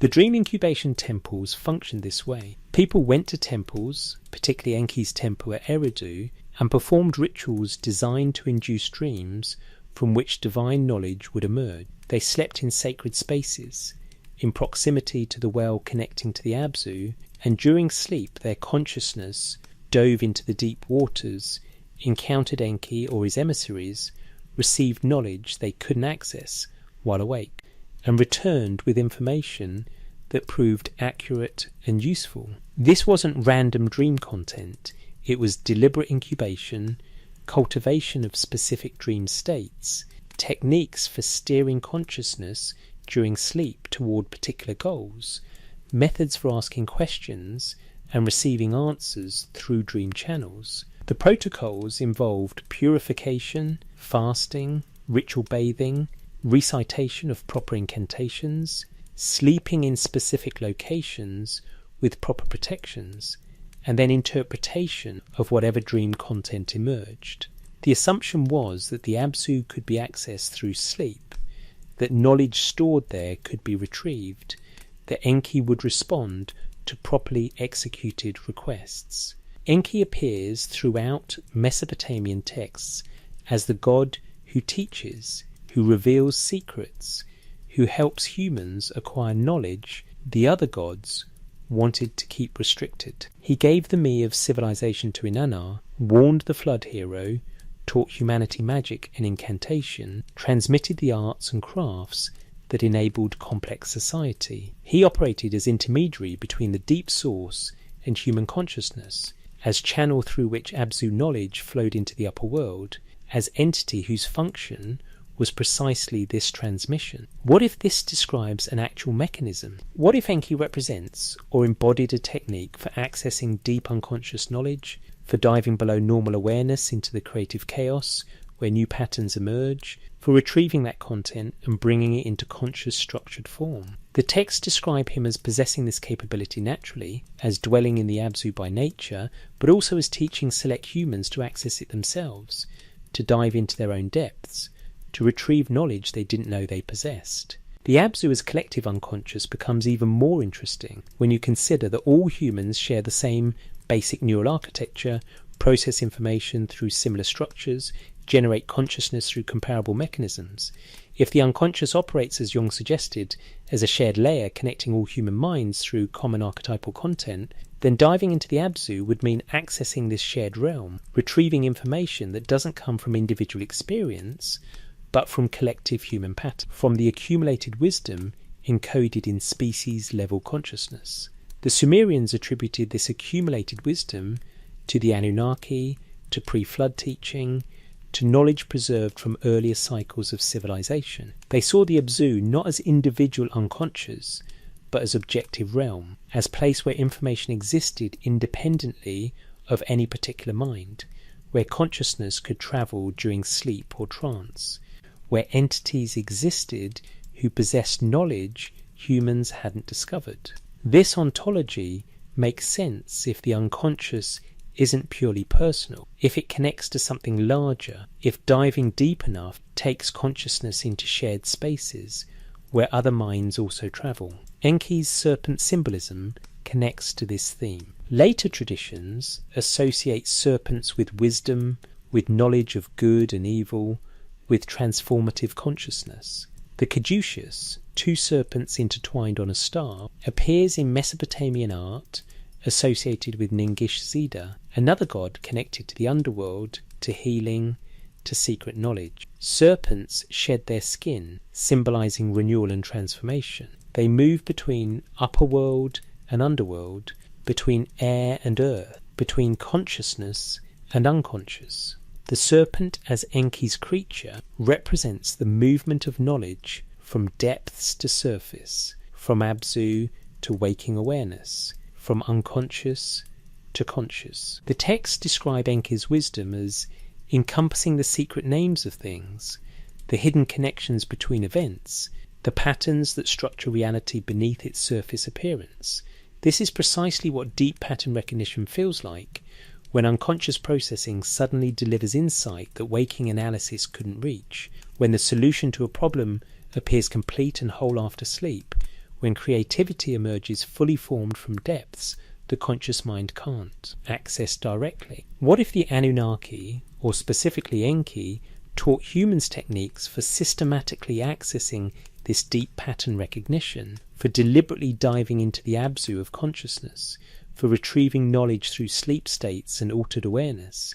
The dream incubation temples would be laboratories for this practice, places where the technique was refined, where specialists trained in guiding consciousness down into the depths, where the knowledge gained was documented and integrated into civilization's accumulated wisdom. The well at the centre of Enki's temple becomes a perfect symbol for this practice. Physical water emerging from underground sources, consciousness emerging from the Abzu through the portal of sleep, knowledge rising from depths through the channel that Enki maintained, that his priesthood guarded, that required ritual purification and proper approach, but that remained accessible to those who learned the protocols.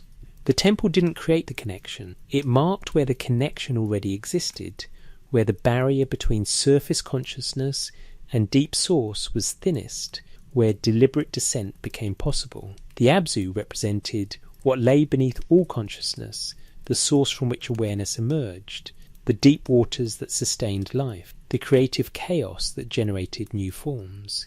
Enki mastered this realm not by eliminating chaos, but by learning to navigate it, by understanding its patterns, by bringing its contents into structured form without losing the generative power that made it valuable. His gift to humanity was teaching that navigation, providing protocols for safe descent, showing how to dive deep and return with treasures from the deep. If this reading has any validity, then the Sumerian emphasis on dreams, on altered consciousness states, on ritual techniques for accessing knowledge through non-waking awareness, all represent applications of the core teaching about the Absu, about the deep source that lies beneath all minds.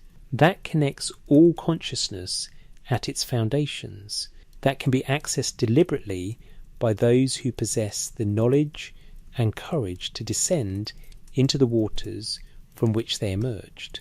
When chaos slept, the Enuma Elish, the Babylonian creation epic, describes the origin of the world through combat between gods, through the defeat of primordial chaos, through the establishment of order from formless potential. The text survives on 7 clay tablets, the most complete version coming from the Library of Ashurbanipal at Nineveh, now housed in the British Museum. Though composed in Akkadian around 1200 BC, the narrative preserves older Sumerian themes, older patterns of thought about how consciousness and cosmos relate. The story begins with Apsu and Tiamat, freshwater and saltwater existing in undifferentiated mixture. Nothing else existed. No sky, no earth, no gods. Just these two waters mingling, and from their mingling, the first generation of gods emerged. These younger gods were noisy, chaotic, disruptive to the primordial silence. Apsu wanted to destroy them, to restore peace, but Tiamat initially refused, protecting her offspring. the Gulgul, learned of Apsu's plan and acted first, using magic to cast deep sleep upon Apsu and then killing him while he slept. This detail is specific enough to warrant attention. Didn't fight Apsu directly. He used magic, specifically sleep magic, to render Apsu unconscious and vulnerable. The text says poured sleep upon him, suggesting sleep as something that could be induced externally, as a weapon, as a consciousness manipulation technique that more sophisticated beings could use against less sophisticated ones. Apsu slept, and while sleeping was killed without resistance. His death enabled Ea to establish his dwelling in the conquered Apsu, to take control of those waters, to use their power for his own purposes. Later in the narrative, after Tiamat finally decided to take revenge for Apsu's death, after she created monsters and appointed Kingu as her champion, the younger gods chose Marduk to fight her. Marduk accepted on condition that he be granted supreme authority among the gods, that his word become law, that he rise above all others. The gods agreed.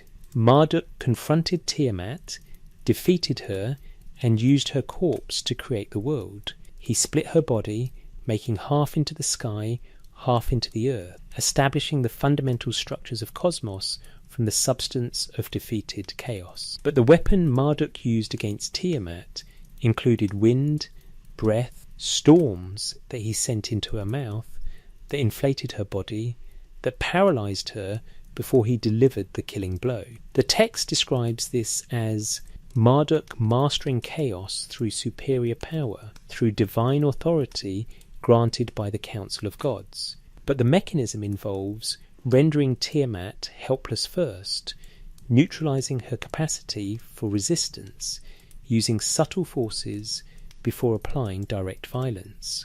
The pattern repeats. Both Apsu and Tiamat were rendered unconscious or paralyzed before being killed. Both required consciousness manipulation before physical defeat became possible. The narrative suggests that chaos cannot be confronted directly while fully conscious and active. It must first be put to sleep must first be rendered passive, must first lose its chaotic agency before order can triumph. What does this mean about consciousness? The story operates as cosmogony, explaining how the world came to exist, but it also describes psychological process, the emergence of ego consciousness from undifferentiated potential, the establishment of order within the chaos of unconscious mind. Apsu represents the deep source, the formless potential, the generative chaos that must be mastered for consciousness to emerge. Tiamat represents the reactive threat, the chaos that fights back when order tries to establish itself. E's sleep magic, casting Apsu into unconsciousness, maps onto the development of conscious control over unconscious process, the ability to regulate what emerges from the depths, to select what rises to awareness and what remains dormant. This requires sophisticated consciousness capability, the kind that doesn't develop naturally, but must be learned, cultivated, trained through specific practices. Marduk's defeat of Tiamat extends this theme. He didn't just kill chaos, he used its substance to create order, to establish structure, to make the world from what chaos provided.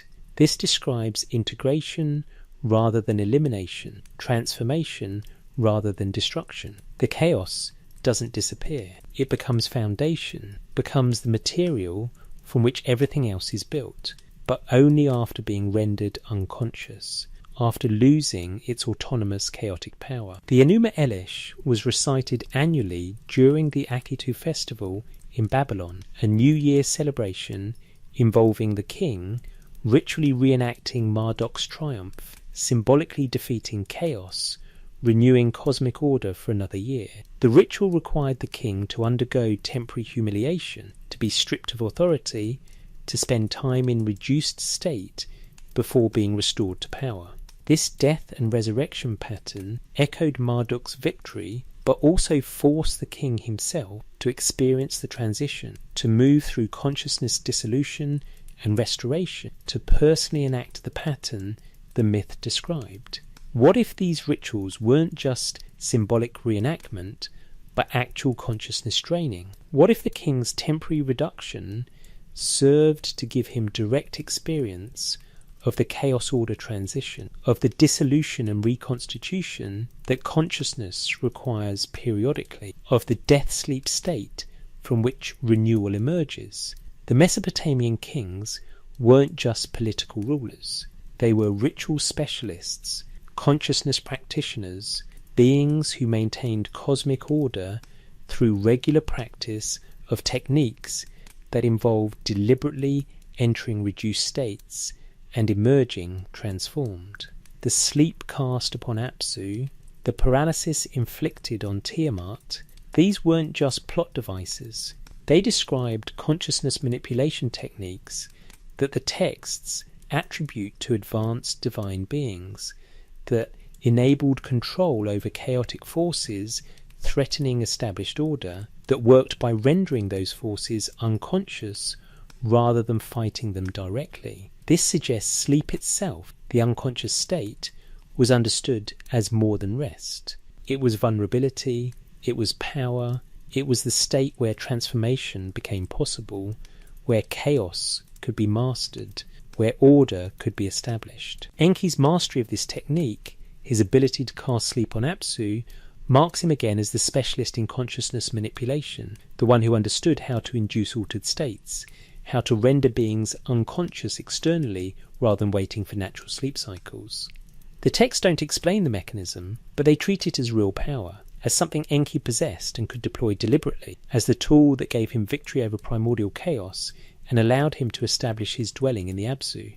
If this reading has validity, then the creation myth describes not just cosmic origins, but consciousness development, the emergence of structured awareness from chaotic potential, the techniques required to master that emergence, the powers that enable transformation from undifferentiated consciousness to organized ego self. The Anunnaki, particularly Enki and later Marduk, possessed these techniques naturally or learnt them first, and their authority over humanity derived partly from this consciousness mastery, this ability to navigate states that humans experienced as overwhelming chaos.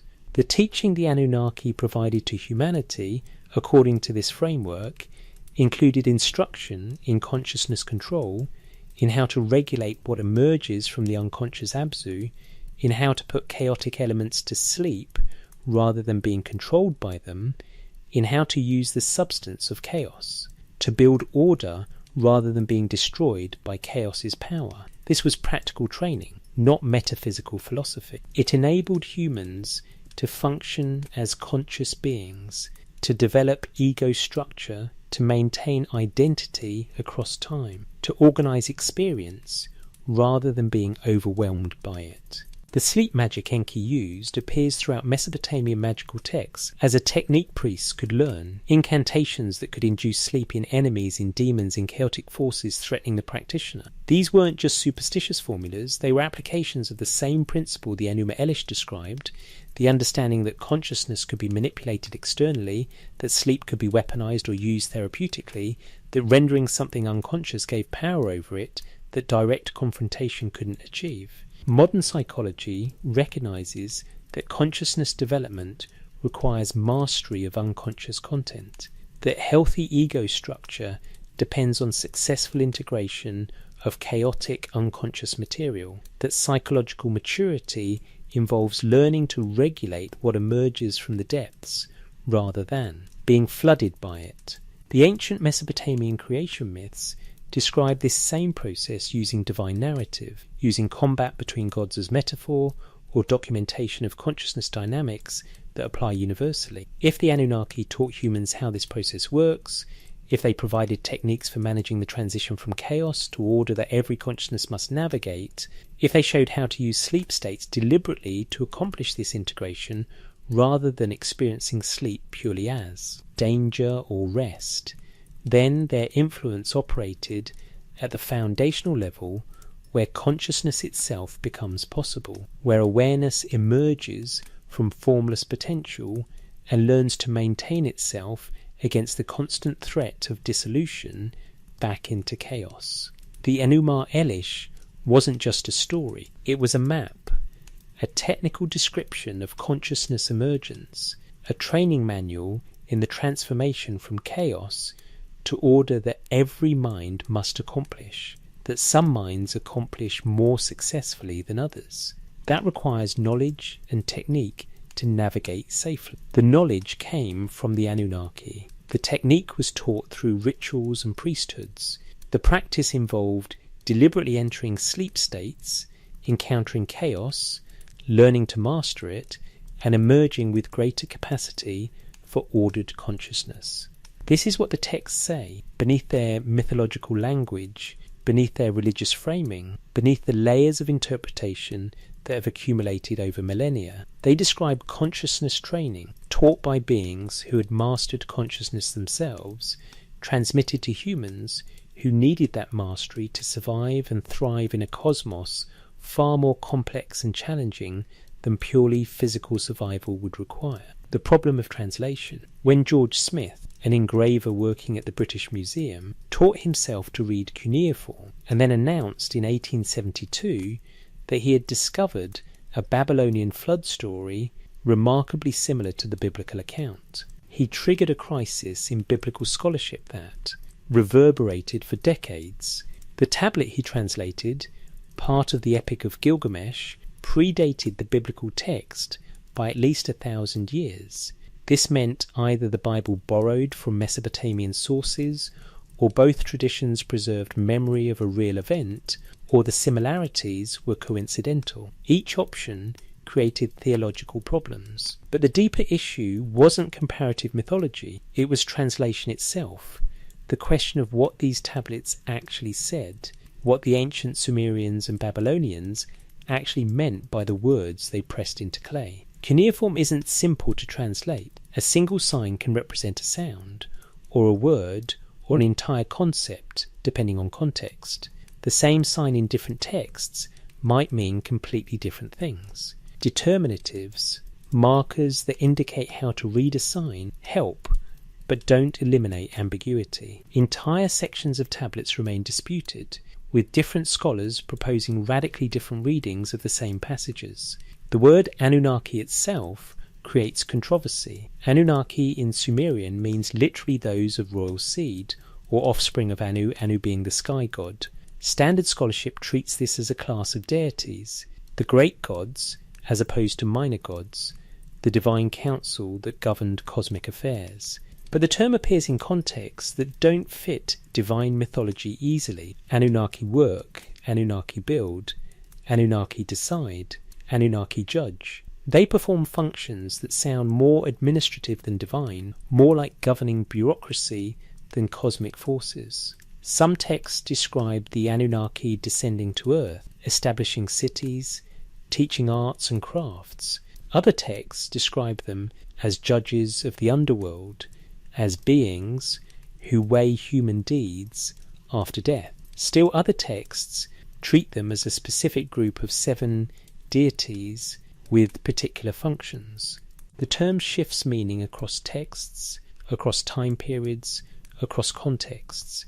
Either the Sumerians were deeply confused about their own theology, or the word described something more complex than simple divine beings, or our translations flatten something that was more nuanced in the original. The sleep and dream terminology creates similar problems. The Sumerian word ma can mean dream, or vision, or sleep itself depending on grammatical markers. The Akkadian word alu means to sleep, but also to lie down, to die, to be inactive. Uttu means dream, but also nightmare, or oracle, or divine vision. The language itself doesn't clearly distinguish between sleep and death, between dream and prophecy, between vision and hallucination. The terms overlap, creating ambiguity that translation into English necessarily resolves in ways the original might not have intended. When Ikar Zakhul describes dream categories, the original text uses Sumerian and Akkadian terms that modern translators render as good dreams and bad dreams, true dreams and false dreams. But the words carry connotations the English doesn't capture. True dream doesn't mean accurate prediction. It means a dream that comes from the gods, that carries divine authority, that requires attention and response. False dream doesn't mean inaccurate. It means a dream generated by demons or bodily imbalance that misleads rather than informs. This distinction matters because it affects how we understand what the texts claim. If dreams are categorized by accuracy, we're dealing with primitive probability assessment, ancient people trying to figure out which dreams come true. If dreams are categorized by source, we're dealing with sophisticated consciousness models. Ancient people who understood that sleep awareness receives input from multiple origins requiring discernment and interpretation. The ME concept creates perhaps the deepest translation problem. No English word adequately captures what the Sumerian texts describe. Scholars have tried divine decrees, cosmic ordinances, powers, attributes, principles, cultural elements, civilizing forces.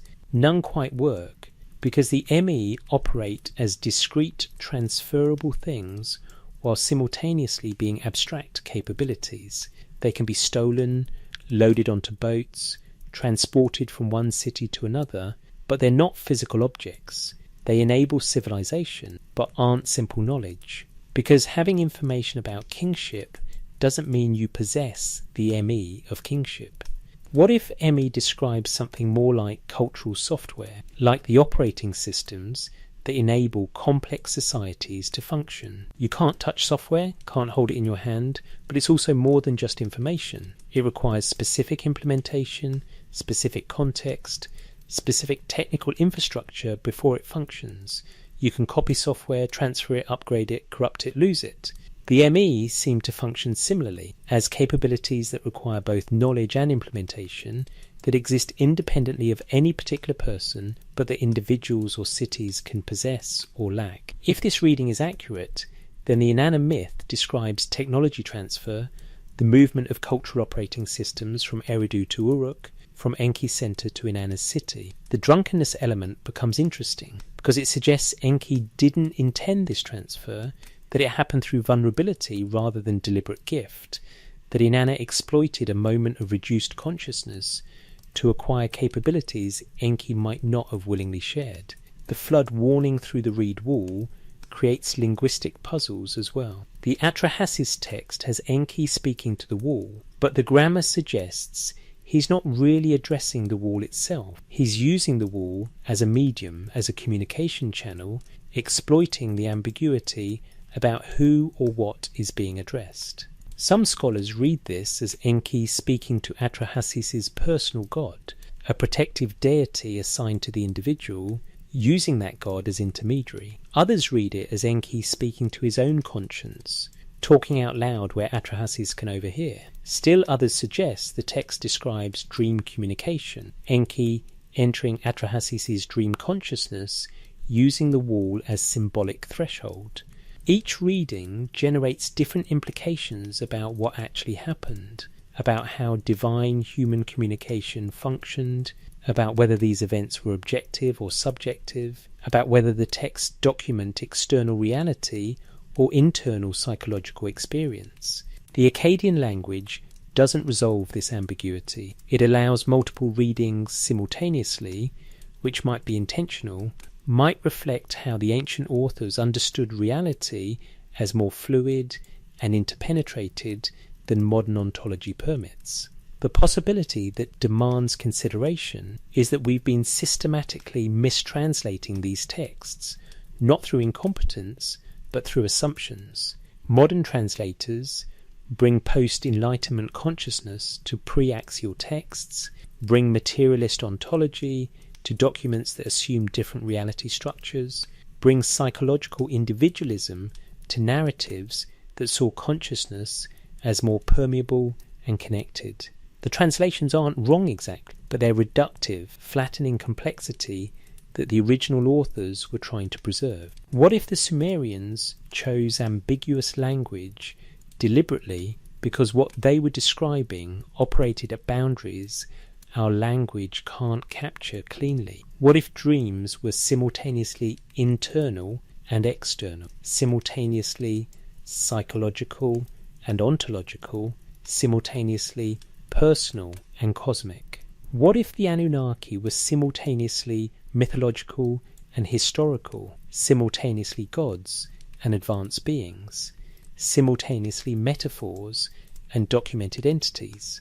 The texts might be trying to describe experiences and realities that our conceptual categories don't fit, that require ambiguity and layered meaning to communicate accurately. When we force them into clean English, when we resolve their ambiguities, when we choose one reading and eliminate others, we might be destroying precisely what makes them valuable: the preservation of consciousness experiences that don't reduce to simple either or categories.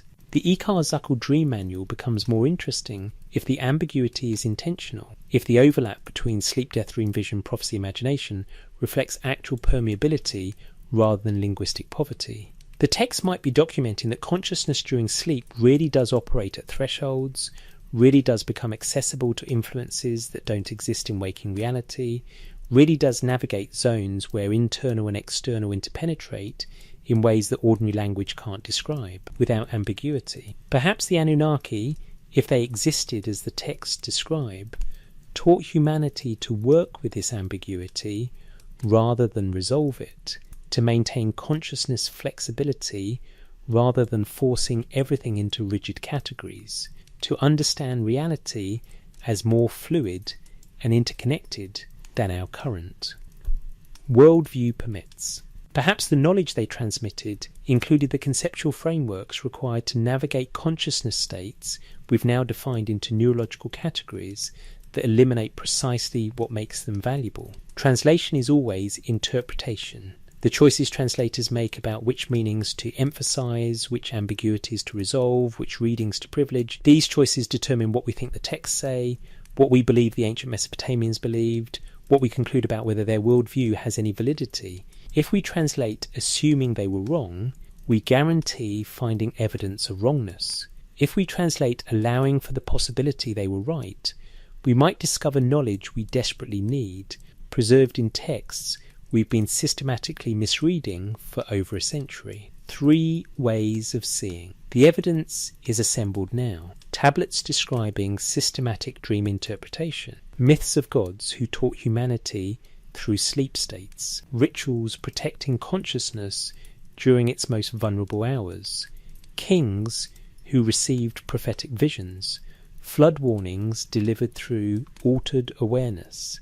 Descents into death realms that could be navigated with proper knowledge, all attributed to the Anunnaki, beings who either existed as described or whose story preserves something equally significant. 3 interpretations present themselves, each internally consistent, each explaining the evidence, each leading to radically different conclusions about what these texts mean and whether they matter beyond historical curiosity. The first interpretation treats the Sumerian accounts as pure mythology, as primitive attempts to explain natural phenomena through divine agency, as projection of human consciousness onto cosmic events that required no supernatural explanation. In this view, dreams are purely neurological, generated by sleeping brains processing daily experience. The Sumerians didn't understand neuroscience, so they invented gods to explain what they experienced. The systematic nature of their dream interpretation reflects observation and pattern recognition, but the theoretical framework was entirely wrong. Gods didn't send dreams. Demons didn't attack sleepers. The Anunnaki never existed as anything but imaginative fiction. This interpretation has scholarly weight behind it. Modern neuroscience explains sleep architecture, REM cycles, the default mode network's activity during dreams, the ways memory consolidation generates dream content. Sleep paralysis results from rematonia persisting into partial waking. Nightmares reflect stress and anxiety. Prophetic dreams that seem to come true represent either coincidence, confirmation bias, or vague enough prediction that multiple outcomes could fulfill it. No mysterious forces required. No external entities accessing sleeping consciousness. Just brains doing what brains do, interpreted by people who lacked scientific understanding. The mythology reading explains why every culture has divine narratives, why similar themes appear globally, why humans universally treat dreams as significant. We're pattern-seeking creatures, meaning-making animals, storytellers by nature. We see agency where only mechanism exists. We create gods to populate our ignorance. The Sumerians were brilliant but wrong, sophisticated but superstitious, capable of building cities but incapable of understanding their own minds. This interpretation requires believing that systematic observation over thousands of years, careful documentation, elaborate ritual practice, institutional investment in dream interpretation, consistent reports of prophetic accuracy, all amounted to shared delusion to culture-wide false. Consensus about experiences that were purely subjective and misunderstood. It's possible. Humans do sustain elaborate false beliefs. But the systematic nature of the Sumerian dream work, the precision of their categorizations, the practical outcomes they claimed, these suggest something more than random superstition. The second interpretation treats the texts as encoded wisdom, as symbolic teaching about psychological truths, as mythological containers for practical knowledge about consciousness. In this view, the Anunnaki represent aspects of human consciousness itself, higher capacities humans can develop, potentials that most people don't realize they possess. Dreams become the gateway to this higher consciousness, sleep the practice ground where ego boundaries dissolve and deeper awareness becomes accessible. This interpretation has depth psychology behind it. Jung's work on archetypes, on the collective unconscious, on the process of individuation, maps remarkably well onto Sumerian mythology. The descent into the underworld represents ego death and rebirth. The Abzu represents the unconscious depths from which creativity emerges. Enki represents the self, the organizing center of total psyche that guides consciousness development. The Emi represent archetypal patterns, fundamental structures that organise experience across all humans. The symbolic reading explains why these myths feel psychologically true even to people who don't believe in gods. They're describing internal experiences that all humans share, using narrative rather than abstract language, using personification to make psychological dynamics comprehensible. The rituals weren't superstitious theatre, they were practical psychology, techniques for inducing the consciousness, states the myths described, methods for accessing unconscious content deliberately. This interpretation allows modern people to value the texts without believing in their literal truth, to extract wisdom without accepting Anunnaki as historical entities, to practice the techniques the texts describe while understanding them as psychological rather than theological. It's a comfortable middle ground, honouring ancient sophistication while maintaining materialist ontology, recognising value while rejecting supernatural claims. But it still assumes the Sumerians were fundamentally wrong about external reality, that they confused internal psychological experiences with external entities, that they couldn't distinguish between subjective and objective, that their entire civilization operated on category confusion weave. Now corrected. The Sumerians believed gods existed independently, that demons were real threats, that consciousness could interact with non-human intelligence. The symbolic reading treats this as misunderstanding, as mythological language describing only human psychology, as metaphor taken literally by people who didn't know it was metaphor. The third interpretation takes the text more nearly at face value. It allows for the possibility that something like what the Sumerians described actually occurred, that beings they called Anunnaki transmitted knowledge about consciousness to early humanity, that dreams do provide access to information unavailable through normal waking channels, that consciousness during sleep becomes permeable to influences from outside individual psychology, that protective rituals and interpretation protocols worked because they corresponded to actual structures in how consciousness operates.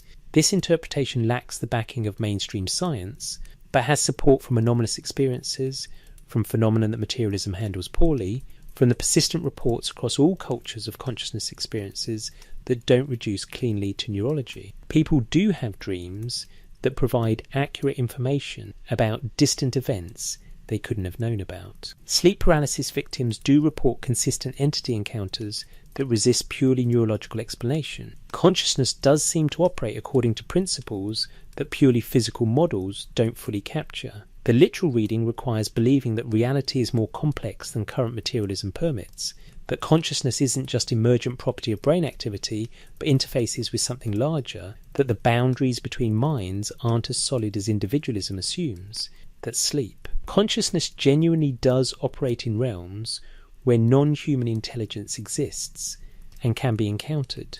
It requires taking seriously the possibility that advanced beings existed before current civilization, that they understood consciousness at levels we're only beginning to rediscover, that they chose to transmit some of that knowledge to early humans through methods we've now defined as mythology. This interpretation has problems. No archaeological evidence confirms Anunnaki existence. No mainstream scholarly consensus supports this reading. The texts could be entirely fictional, could be mythological explanation of natural consciousness phenomena, could be psychological allegory misread as history. But the texts themselves insist repeatedly that they're documenting real events, real beings, real knowledge transmission. Dismissing this insistence requires assuming the ancient authors were either deceived or deliberately deceiving, that they couldn't distinguish between reality and imagination, or that they crafted elaborate falsehoods for reasons we can't determine. Each interpretation explains the evidence. Each makes internal sense. Each leads to different practical conclusions about whether these texts deserve serious attention, whether the techniques they describe might actually work, whether attempting dream incubation or ritual protection or consciousness navigation through sleep states would produce meaningful results or merely waste time. The honest position acknowledges that we can't definitively choose between these interpretations from available evidence. The texts are ambiguous enough to support all three readings. Modern consciousness studies haven't resolved the hard problem of consciousness, haven't explained how subjective experience emerges from objective neurology, haven't definitively proven or disproven the existence of consciousness dimensions beyond individual brains. We're still working with incomplete maps of territory that might be vastly larger than currently recognized. What the Sumerian texts offer, regardless of interpretation, is systematic documentation of human consciousness experiences during sleep states, careful observation over millennia, detailed protocols for working with dreams, consistent reports of phenomena that materialism struggles to explain. Whether these reflect encounters with actual Anunnaki beings, with archetypal dimensions of collective unconscious, or with misunderstood neurological processes, they represent humanity's earliest sustained investigation of consciousness beyond normal waking awareness. The techniques they describe might work. Dream incubation in sacred spaces might produce results that random sleep doesn't generate. Protective rituals before sleep might actually improve dream quality and reduce nightmares. Systematic interpretation protocols might extract more useful information from dream content than ignoring dreams or analysing them purely psychologically. We won't know without testing, without attempting to replicate what the ancient Mesopotamians claimed worked for them, without approaching sleep consciousness with the seriousness and sophistication their texts demonstrate. The question isn't whether to believe in gods or dismiss everything as superstition. The question is whether consciousness operates according to rules we fully understand, whether sleep awareness accesses dimensions materialism doesn't acknowledge, whether beings the Sumerians called Anunnaki, whether metaphorically or literally, taught humanity something true about consciousness that we've now forgotten but could potentially rediscover by taking these ancient texts seriously instead of explaining them away. 3 interpretations, 3 ways of seeing the same evidence, 3 completely different worlds depending on which lens you choose. The Sumerians insisted they had received knowledge from beings who came before, who taught deliberately, who transmitted understanding about consciousness that humans couldn't discover independently. Perhaps they were wrong. Perhaps they were using metaphor we've taken literally. Or perhaps, just perhaps, they were right in ways we're only beginning to comprehend. The question remains. The vault beneath the University of Pennsylvania Museum is quiet now, climate-controlled silence broken only by the soft hum of preservation systems. The tablet fragment, catalogue number CBS N673, rests in its archival foam, wedge-shaped marks pressed into clay 4,000 years ago by scribes who believed they were documenting truth, who thought they were preserving knowledge humanity needed, who understood their work as transmission rather than creation. The Ikar-Zakku and texts like it weren't entertainment. They weren't mythology in the sense we use that word now, dismissive label for primitive error. They were instruction manuals, operating systems for consciousness, technical documentation of how awareness functions during sleep states and what protocols enable safe navigation of those states. The Sumerians attributed this knowledge to the Anunnaki, to beings who walked the earth before civilization began, who established the rules, who taught humanity how consciousness works at levels beyond normal waking awareness. We've examined the evidence. Systematic dream interpretation protocols precise enough to require specialist training, flood warnings delivered through altered consciousness channels, gods who taught by manipulating sleep states, protective rituals against entities that attack during dreams, descents into death-sleep realms that could be navigated and returned from with proper knowledge. The ME, fundamental capabilities that could be transmitted and stolen, that enabled civilization by expanding what human consciousness could do. all described with technical precision, documented across thousands of years, preserved through catastrophic collapses and cultural transformations, maintained by priesthoods who believed their function was keeping knowledge alive that humanity couldn't afford to lose. Three interpretations offered themselves: pure mythology explaining misunderstood neurology, symbolic wisdom encoding psychological truths in narrative form, historical documentation of actual knowledge transmission from advanced beings who existed before current civilization. Each interpretation internally consistent, each explaining the evidence, each leading to completely different conclusions about whether these texts matter beyond historical curiosity. But underneath all interpretations runs the persistent question the tablets themselves raise. What if consciousness during sleep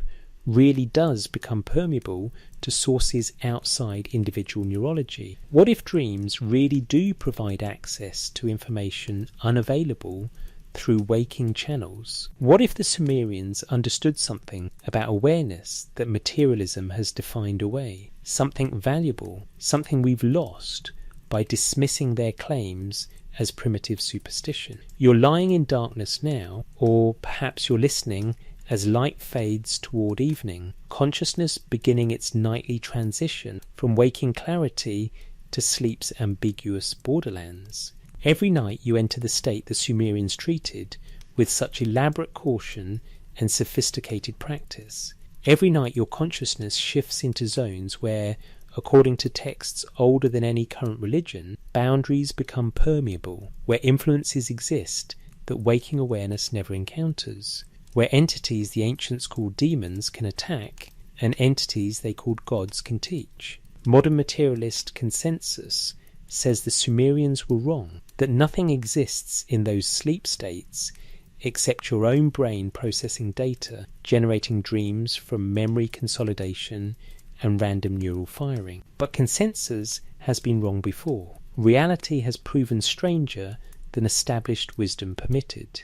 The universe continues revealing complexity that makes previous certainty look like comfortable oversimplification. What if tonight, as you drift towards sleep, you approach that transition differently? What if, instead of unconscious collapse into oblivion, you maintained awareness as consciousness shifted, noticed the boundary crossing, remained present as dreams began? The Sumerians said this was possible, that sleep didn't require complete unconsciousness, that awareness could persist through state changes if properly trained. They said the Anunnaki taught techniques for maintaining consciousness during sleep, for navigating dream realms deliberately, for accessing knowledge that only becomes available when normal waking boundaries dissolve. You could try the protective protocols before sleeping.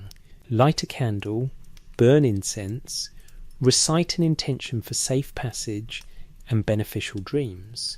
Not because you believe in demons necessarily, but because ritual focuses attention, because deliberate practice creates different consciousness states than automatic routine, because treating sleep as sacred threshold rather than dead time might produce experiences worth having. The Sumerians invested enormous cultural resources in sleep practices. Either entire civilization was deluded, or they discovered something our current worldview doesn't accommodate. The dream interpretation protocols might work. Keep a journal beside your bed. Write down dreams immediately upon waking before memory fades. Apply the categorizations the Ikar Zoku provides. Does the dream feel like it came from your own processing, or does it carry the signature of something else? Information you don't remember acquiring, insight beyond your usual capacity, warnings about events you couldn't predict. The Sumerians claimed these sources were distinguishable with practice. You could test whether they were right. The tablet in that vault doesn't demand belief. It demands investigation, experimentation, willingness to test whether ancient protocols produce results or prove empty. Science works by testing claims against experience. The Sumerian claims about consciousness during sleep are testable, not through laboratory instruments measuring brainwaves, but through direct phenomenological investigation, through attempting what they described and observing what happens. Perhaps nothing happens. Perhaps sleep remains unconscious shutdown. Perhaps dreams remain random neural noise. Perhaps the elaborate Mesopotamian dream culture amounted to systematic delusion maintained across millennia. But perhaps consciousness operates according to principles mainstream science hasn't discovered yet. Perhaps sleep awareness does become permeable to non-local information. Perhaps beings the Sumerians called Anunnaki did teach humanity protocols for navigating consciousness that we've since forgotten but could rediscover. The question remains open because the evidence remains ambiguous, because consciousness remains mysterious, because sleep remains the daily journey into zones where certainty dissolves and possibility expands beyond what waking logic permits.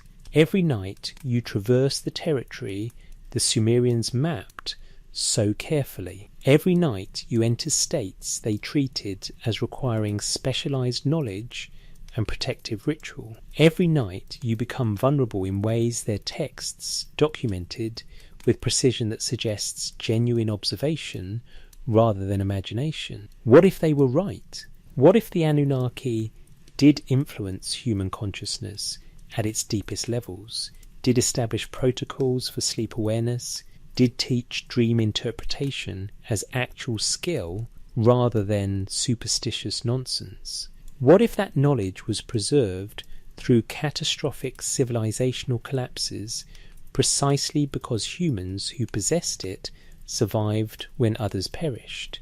Because understanding consciousness navigation provided survival advantage in eras when survival was never guaranteed. The tablet fragment doesn't answer. It just sits in archival silence, waiting. The cuneiform marks, pressed into clay 4,000 years ago, say what they say, document what they document, preserve what they preserve. The scribes who made those marks believed they were transmitting knowledge from beings who came before, who taught deliberately, who shaped human consciousness in ways we're only beginning to rediscover. They might have been wrong. Or they might have been documenting truth that our current worldview can't accommodate without fundamental revision. Darkness comes every evening. Sleep arrives every night. Dreams emerge from sources we can't fully map. Consciousness continues its mysterious journey through states that range from waking clarity to death's final dissolution, passing through the borderlands the Sumerians knew so well, the territories where gods and demons allegedly walk, where the Anunnaki supposedly taught, where knowledge becomes accessible that waking awareness can't reach. Perhaps tonight you'll dream. Perhaps some fragment of what dreams show you will feel different, will carry the signature of information rather than fantasy, will prove accurate about events you couldn't have predicted, will provide knowledge you don't remember acquiring. If that happens, remember the Sumerians documented precisely this phenomenon systematically across thousands of years, and attributed it to beings who taught humanity how consciousness works beyond the boundaries of normal waking awareness. The question remains, the mystery persists, the tablets preserve their ancient claims, and every night you return to the state where, if the Sumerians were right, the deepest knowledge becomes accessible, where the Anunnaki's influence on human consciousness continues operating whether you believe in it or not, where dreams might be exactly what the ancients claimed, channels for. Transmission of knowledge from sources outside individual neurology, gateways to awareness that materialism can't explain and won't acknowledge, but that direct experience might confirm if you approach sleep with the sophistication and seriousness the Sumerian texts demonstrate. Sleep comes, dreams arrive. Consciousness navigates territories beyond certainty. The Anunnaki, whether real or metaphorical, whether historical or archetypal, allegedly showed humanity how this works, how awareness operates through state changes, how knowledge becomes accessible through channels that waking logic dismisses. The ancient records preserve their teaching. The modern question is whether we'll dismiss it as primitive error or investigate whether consciousness operates according to principles that include what the Sumerians documented and attributed to beings who came before. Rest now. The darkness holds no threat if approached with knowledge. The Sumerians left protocols for safe passage, techniques for beneficial dreams, methods for navigating consciousness through its nightly journey.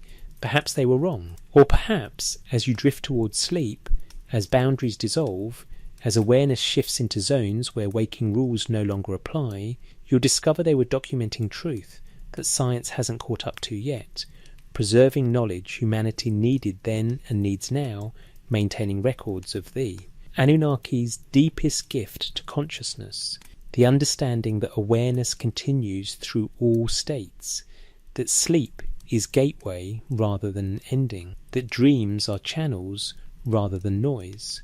The question remains, and tonight, as every night, you'll become the experiment, consciousness navigating the territories the ancients mapped, testing through direct experience whether their claims hold truth or dissolve into empty mythology, sweet dreams, or prophetic ones, or perhaps something stranger still, something the Sumerians documented with such care, something the Anunnaki allegedly taught, something sleep consciousness knows that waking awareness has forgotten. The tablets wait in climate-controlled darkness, preserving their ancient testimony, and you wait for sleep, for dreams, for the nightly journey into consciousness, states that might be exactly what the Sumerians claimed, influenced by beings who understood awareness at levels we're only beginning to rediscover, shaped by teaching so profound it operates beneath conscious.